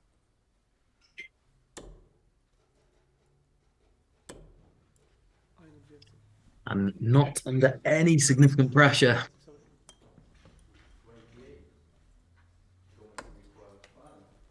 Groudens, first dart in hand. It's double 20 to break the throw and put himself one leg away from yet another final in a venue he knows and loves so well, the Vienna Hotel in Schaffhausen. His second home almost for Jochen Groudens.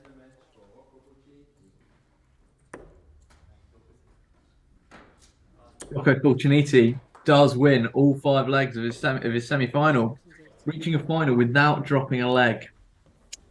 Only a 71 match average there. Thomas Berenbach will be disappointed, having had multiple darts in multiple legs to win. But Rocco Fulciniti does come through that one. I might have placed a slight curse on him there, claiming that leg a little bit too early. He did miss 12 darts from when you said that. We saw in our last quarter-final game that 12 darts in hand is by no means a guarantee. So, of course, Lucas Dahlmann is in this position. Groudens asserting here as he looks to book his place against Rocco Fulciniti in the final. Far too much quality here from Groudens, I think. And I think if he plays like this, I think he will beat Rocco in the final. I think that's where my money would be on. And that's what I said at the start of the day. But fingers crossed for him. The pair of them can have a great game of darts and we'll be witness to it. He's played very well, hasn't he, James, in this game, Jochen Groudens? Will he go for his notorious ball one ball shot? I don't think so. It's all business on the face of Jochen Groudens. He does go for his famous ball one ball shot. Well, there's the ball. There's the single one. What do you think, James? A long composure. I hope he pins this. Oh, on the outside. 25. Forever the showman, Jochen Groudens. And if there was a time and place, perhaps it's now, as he sits on a 4-1 advantage. Those are perhaps the last darts Lucas Dahlmann throws as Groudens looks at double 8 and hits double 8 for a comfortable 5-1 victory and a brilliant 91 average to seal his place against Rocco Fulciniti in the final.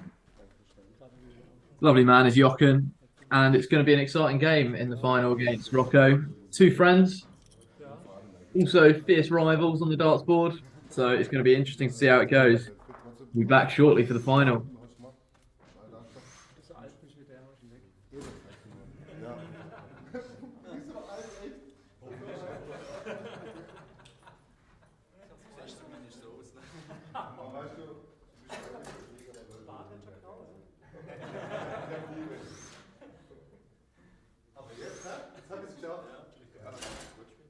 Wollt ihr nicht mal mit einer Sekunde habt ihr, oder? Also nicht, dass ich schlecht war.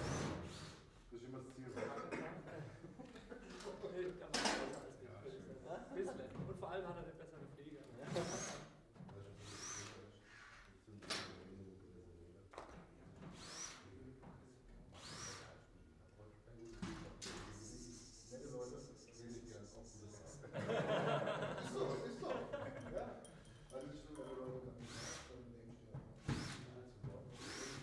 Da funktioniert es ja. Genau, die Sympathie muss da sein. Genau. Das macht er Ja, klar, das ist schon ein bisschen Punkt. Ne?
So, herzlich willkommen zurück zum Stream und jetzt sehe ich gerade, dass die Kamera sich aufgehangen hat. Das gibt's ja gar nicht. Das gibt es doch gar nicht.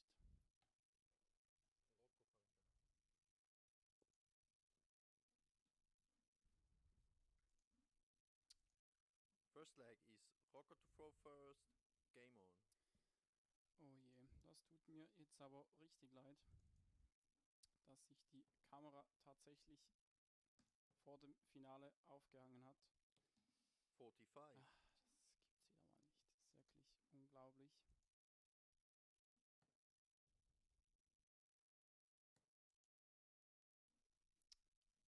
Ich bin gleich wieder zurück. Ich versuche das mal zu fixen.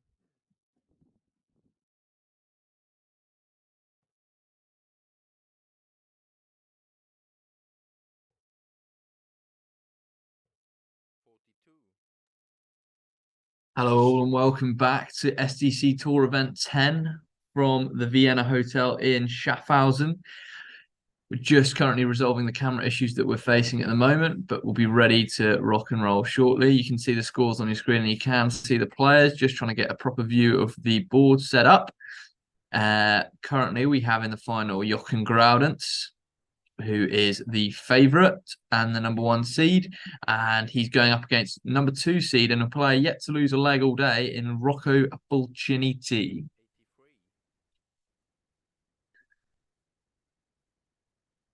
I, like you, at the moment have only got access to the scores, so can't actually see the board itself, but so far we can see that both players are at a very similar level in the first leg.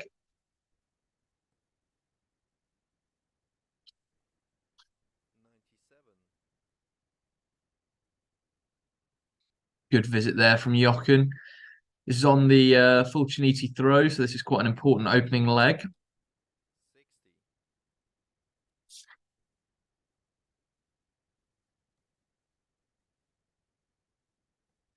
Won't want to be broken in the first leg, so important couple of visits coming in here. Another ton there from Jochen Graudens, puts him down to 78 after 15 darts. 60. Jochen, you require 78.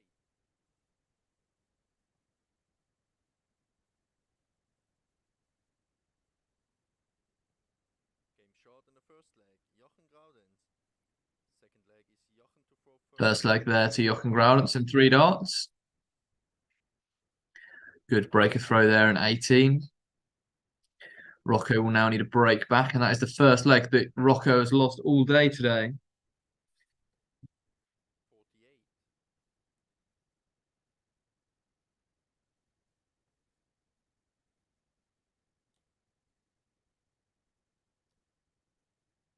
Just currently speaking to Mr. Inhelder to see if we can get the camera issue resolved quickly for all of those trying to watch on this board. There is also the German streaming board on board number 1. 85. Both are live on the SDC YouTube page.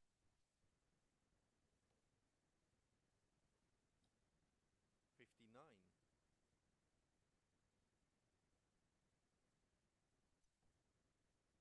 Rocco will be hoping that he can up his average slightly here. Started the game rather slow paced in the scoring sense.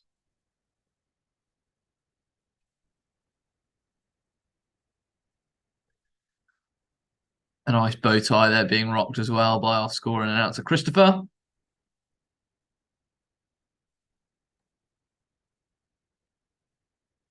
Very equal leg so far. This one here looks like Jochen Groudens is favourite to win the leg, especially after he puts in a maximum there,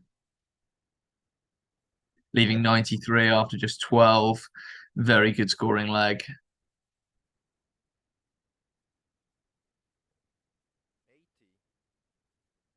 Jochen, you require 93. Can Jochen take out 93 here? Game short in the second leg. Jochen Groudens. Third leg is Rocco to throw first. Game on. Checks out 93 there in 2 darts as well.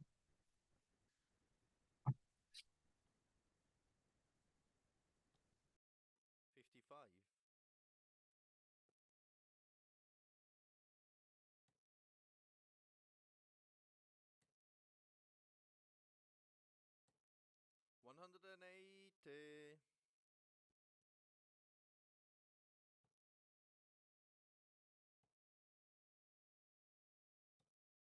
100.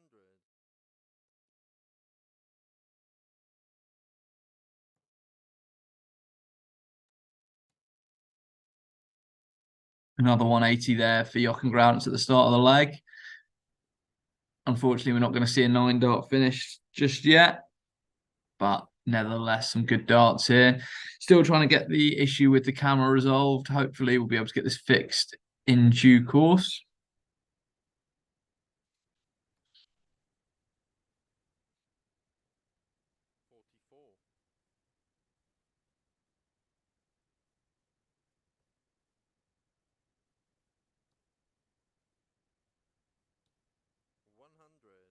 Still having some slight issues with the camera work here.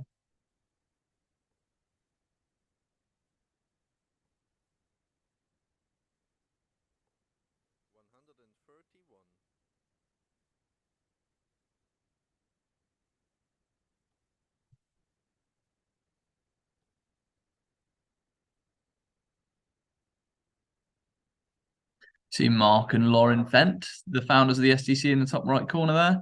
Slightly frustrating we can't quite get the footage here of the actual game itself.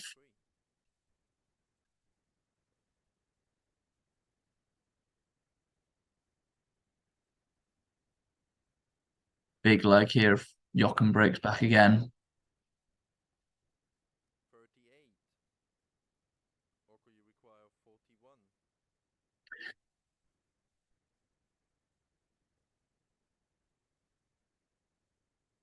Jochen with 25 left here. Will Rocco's got the first pop at 41. Wild dart there at double 12. 35. Jochen, you require 25.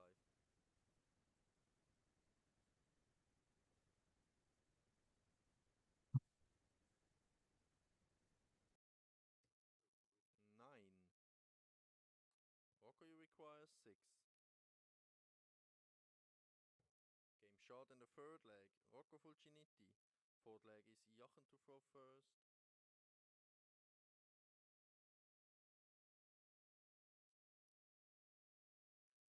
Game on.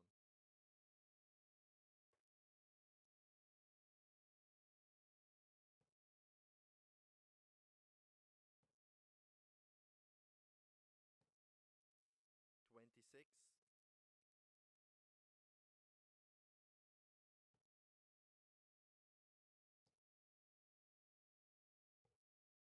92.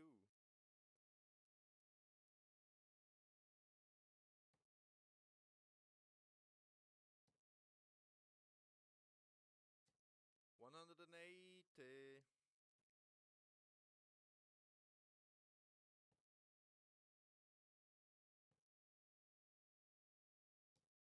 60.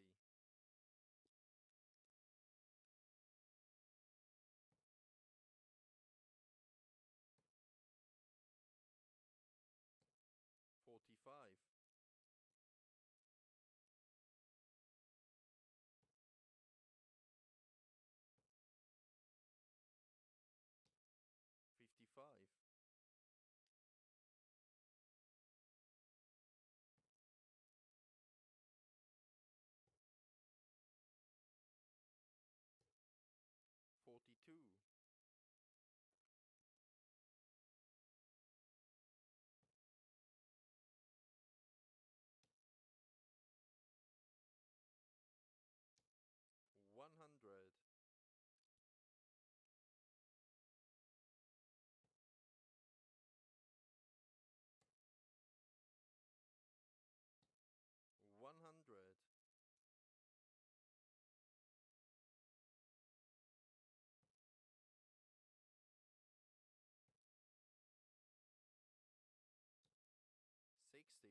require 108.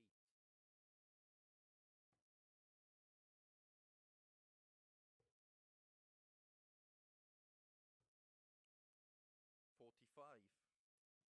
Rocco, you require 134.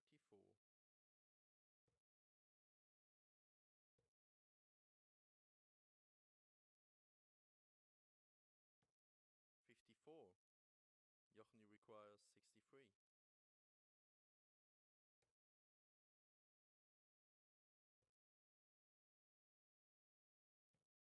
43.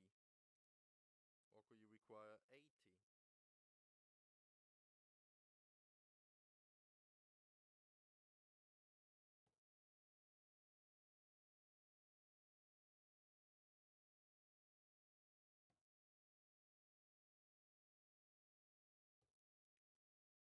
20. Jochen, you require 20.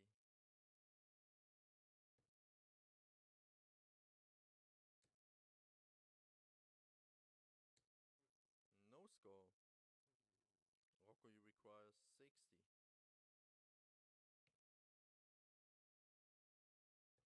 Game short in the fourth leg. Rocco Fulciniti. Fifth leg is Rocco to throw first. Game on.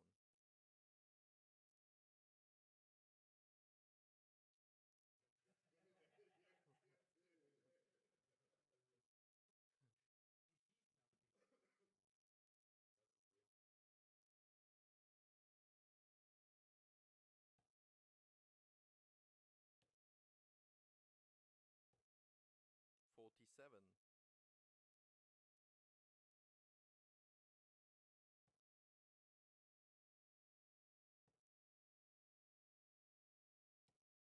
41.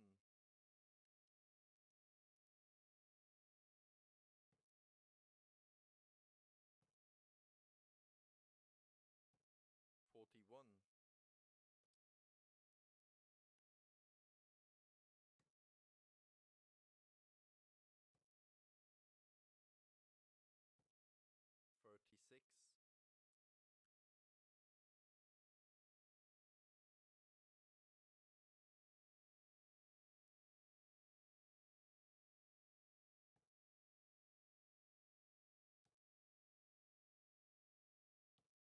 60.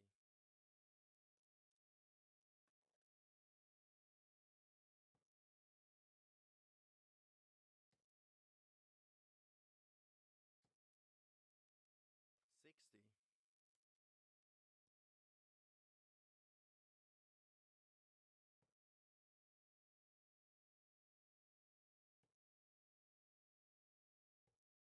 47.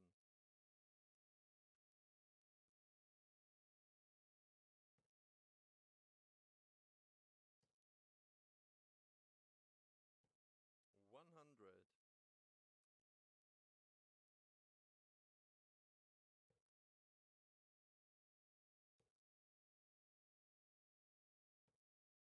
81.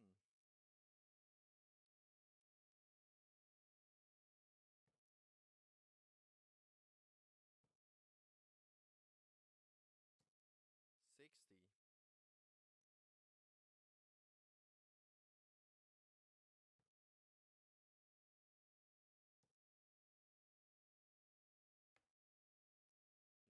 94.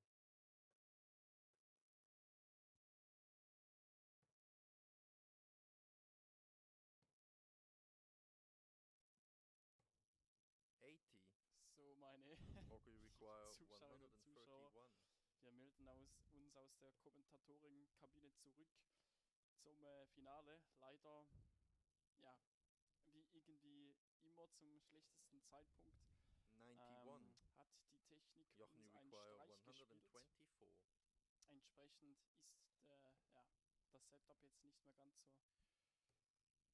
perfekt, wie es vorhin noch war, aber immerhin sehen wir jetzt wieder das Scoreboard, unseren freundlichen Caller Roman 84. Löffel. Also ich glaube, so schlecht ist es auch nicht, oder Marc? Rocco, you require Ja, 40. besser als gar nichts. Und Richtig. genau, 2-2, beide auf Tops. Es ist noch nichts entschieden. Game short in the fifth leg. Rocco Fulciniti. Es sieht Sixth ziemlich leg is Jochen to speziell throw aus, wenn jetzt die Darts durch das Game Bild on. fliegen sehen. Muss ich auch sagen, hat irgendwie auch noch etwas. Ja.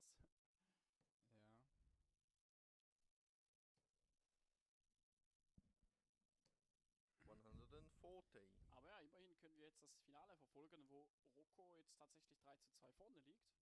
Marc, was denkst du? Kann Rocco tatsächlich das Spiel jetzt noch gewinnen? 140.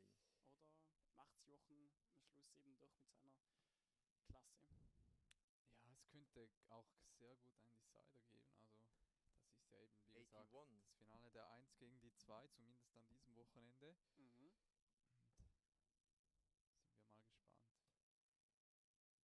Und sind wir mal gespannt, 81. wer dann in der entscheidenden Phase ja die Nerven behält. Das ist ja bei Rocco immer wieder etwas, was ihm ein bisschen abhanden kommt. Aber Das stimmt, ja. 100. Aber ja, in diesem Leg zumindest beide im Gleichschritt. Jetzt müssen eigentlich auch wieder 100 kommen von Rocco.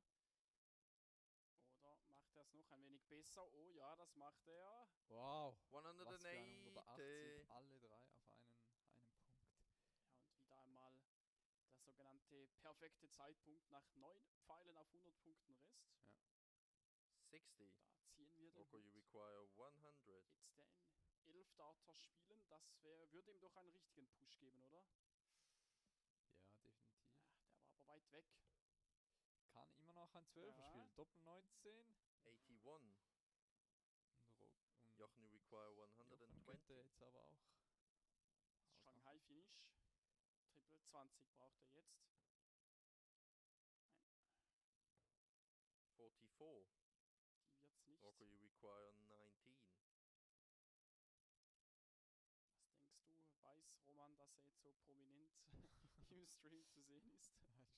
Ich denke es nicht, aber Aber ist auch schön, dann hat er mal ein wenig Screen-Time. Game shot in the 6th leg. Rocco Fulciniti. Klasse gemacht 7th von leg is Rocco, Rocco 4 to zu throw 2. first. Gegen die Game on. bin ich noch nicht so im Finale angekommen. Es nervt mich so ein wenig mit dieser Technik, aber ja, stark von Rocco, wie er sich hier präsentiert. 59.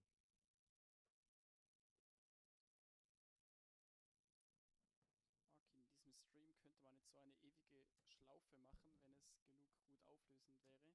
Weil jetzt kann man 100. im Laptop hinten, sieht man ja wieder den Stream und im Stream sieht man dann wieder den Laptop, da könnte man immer weiter.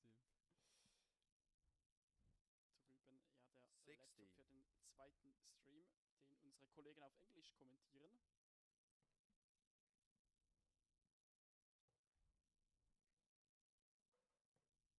'93. Jochen muss jetzt wieder besser in die Partie reinkommen. Sonst ist der Zug dann auch ziemlich schnell abgefahren, wenn es hier bald 5 zu 2 stehen sollte. Und Rocco spielt das wirklich richtig stark. Also ich glaube, wenn er 5-2 vorne ist, dann wird er sich das nicht mehr nehmen lassen. Kann ich mir vorstellen. 132. Gute Antwort von Jochen jetzt aber mit der 132. Ja, Aber nahe am Finish-Bereich dran. Aber Rocco kommt schon wieder. Wo ist der dritte Pfeil? noch nicht geworfen. Was? Ja, muss vielleicht auch rechnen. Ja, 127. aber warum er dann auf die Triple 10 geht, hat ja noch 257 Rest. Das habe ich jetzt überhaupt nicht verstanden, ehrlich gesagt. Warum er da nicht auf die 95. Triple 20 geht. Rocco, you require 130. Ja, das weiß nur Rocco. Vielleicht, weil er einfach unbedingt 130 Punkte auschecken möchte. Achtung! Doppel 5. Oh, 120. Jochen, you require 81. interessant. Der Weg von Rocco. 81 Punkte jetzt noch bei Gaudenz. Achtung. 55. Auch eher Rocco, you require 10. ungewöhnlich, oder? Spielt man nicht unbedingt so, Nein. würde ich jetzt mal behaupten. Game Ja, shot und in the Rocco macht 7th das leg. 5 zu Rocco 2. Fulciniti. Da 8 fehlt leg ihm is plötzlich nur Jochen noch to ein throw Leg first. zum Game on. Turniersieg. Der Italiener könnte hier den zweiten Turniersieg klar machen, nachdem er bereits in Morschach triumphiert hatte. Und ich glaube, das lässt er sich jetzt hier auch nicht mehr nehmen. Überrascht mich jetzt schon ein 81. wenig, dass hier 5:2 steht für Rocco. Ja, Jochen spielt sogar auch noch den besseren Average, aber irgendwie vom Timing her Rocco ganz stark unterwegs. 81. Ja, wahrscheinlich Jochen in den ersten paar Legs, oder vielleicht in den ersten 2, 3 richtig stark 100. unterwegs. Vom Average her könnte natürlich gut sein, welche wir noch nicht verfolgt hatten. Roccos erster Dart scheint mir sehr gut zu funktionieren, 100. immer wieder in der Triple 20. Aber eigentlich ist ja noch alles offen, auch wenn es 5:2 steht, einem Jochen ist das zuzutrauen. Jetzt einfach so einen Anwurf halten, dann steht es 3:5. 60. Ja, das stimmt, klar. Gelaufen ist hier noch gar nichts, aber es wird schon extrem schwieriger von dieser Situation her. Sich 47. hier wieder zu befreien. Klar, wir haben auch schon ein 5:1 Comeback gesehen. Patrick Ganter gegen Sven Hoffmann. Also möglich ist hier noch alles. Vor allem 100. 100 hier wieder im Finish-Bereich als erster angekommen. Jetzt müsste Rocco schon auch eine Antwort bereit haben. 83. Jochen, you require 160.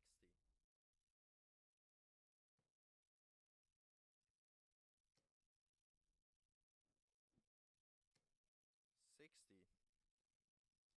Ja, solide Aufnahme. 100 Punkte Rest. Jetzt müsste Rocco schon ein großes Triple mitnehmen.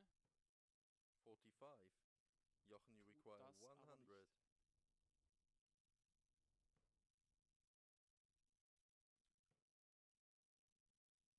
Ja, war wahrscheinlich der Versuch 60.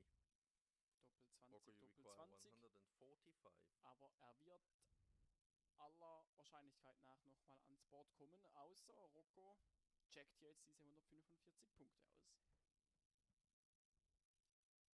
Wird er nicht. 55. Jochen, you require 40. So, Doppel 20 jetzt für Gaudenz. Zum Anschluss zum 3:5. Game shot in the 8 leg. Jochen Graudenz. Ich weiß nicht, ob 9th du leg is ja, Rocco ja. for gehört hast. first. Game on. Da hat er sich gefreut, vielleicht auch schon fast sarkastisch gefreut. War sarkastisch. Und Rocco hat es 100. jetzt natürlich selbst in der Hand. Kann das Ganze mit dem Anwurf von vorne weg spielen. Er hat jetzt zweimal die Möglichkeit sogar mit dem Anwurf. Aber Jochen Stimmt, Achtung. mit der 140. 140.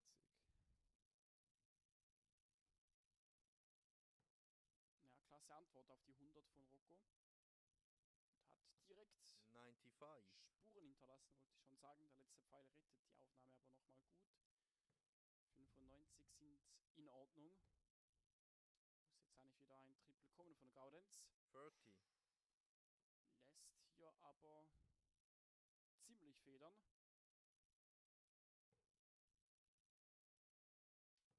Wow. 136. Perfekt gestellt, den Big Fish. Jetzt wäre doch die perfekte Gelegenheit in einem Finale. Ja, zum Match auch noch. Zum Match, ja, zum Turniersieg. Ja, 93. Rocco, you require so Rocco, die 170. Bühne ist angerichtet. Oh, Ja, er wird doch nicht. Er Ja. wird doch nicht! Bullseye, Mark! Bald kommt der Pfeil. Oh, jetzt kommt er. Oh, Da hat er sich vielleicht fast zu viel 139. Zeit gelassen. Das wär's jetzt gewesen. Da muss auch Caller Roman Löffel schmunzeln. Und sicherlich auch Gaudenz. Das hätte, ich glaube, das hätte er auch abgefeiert, muss ich sagen. Ich glaube, da hätte Jochen auch 56. gut schmunzeln Rocco, you können. Ja, require Jochen 31. immer mit seinem Lachen. Ja. Er muss es jetzt aber auch zu Ende bringen, Rocco. 29 Punkte. Könnten ungemütlich werden. Doppel 8 zum Turniersieg für La Bestia. Schaut Roman in die Kamera, oder? Ich weiß, er schielt immer so Ja. nach, gell? Ja, das machst du eigentlich, wenn du wartest, bis der nächste Dart kommt, aber es sah so aus. Was ist da eigentlich los? Ich weiß es nicht. 15. Ja, keine Ahnung, was da los ist. Würde ich jetzt auch gerne sehen. So, wie viel Druck kann Jochen nochmals machen? Zumindest ein Triple hat er. Zwei Ja, Triple. wie bringt er den denn noch rein? Rocco, you Da require ist er 16. wieder bereit. Rocco muss das jetzt eigentlich mitnehmen. Der steckt gut. Ja. Game Ja, shot. das And a ist- match for Rocco Fulciniti. Das ist der Turniersieg. Ja, Hut ab, Rocco. Das hat er klasse gemacht. Mit dem schlechteren Average 6:3 trotzdem gewonnen. Stark gemacht von La Bestia. Und ja, Jochen muss da oder kann da nur den Hut ziehen, kann da nichts mehr machen. Und verliert also das Finale gegen Rocco. Funktioniert ich auch nicht mal.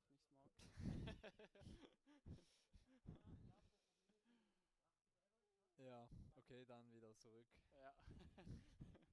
Leider die Technik nicht bis zum Schluss mitgemacht. Ja, trotzdem bedanken wir uns natürlich fürs Zuschauen. Hat, denke ich, wie immer Spaß gemacht. Auch die Spieler haben da noch Spaß. Wir machen uns gleich wieder an den Abbau, Marc, oder?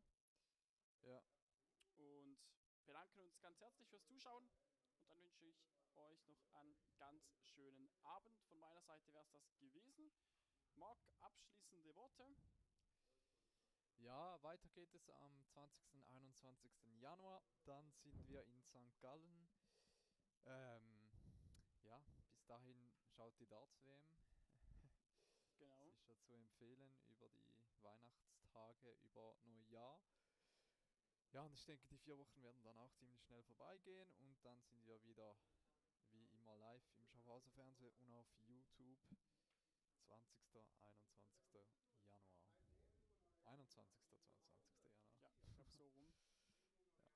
Genau, dann wünschen wir euch noch einen schönen Mittag. Ist ja erst Mittag. Ja, das WM-Finale beginnt ja in 10 Minuten. Richtig, richtig. Perfekt, also von uns geplant. Was für ein Zufall. Ja, in dem Sinne wünschen wir euch alles Gute. Bis in einem Monat.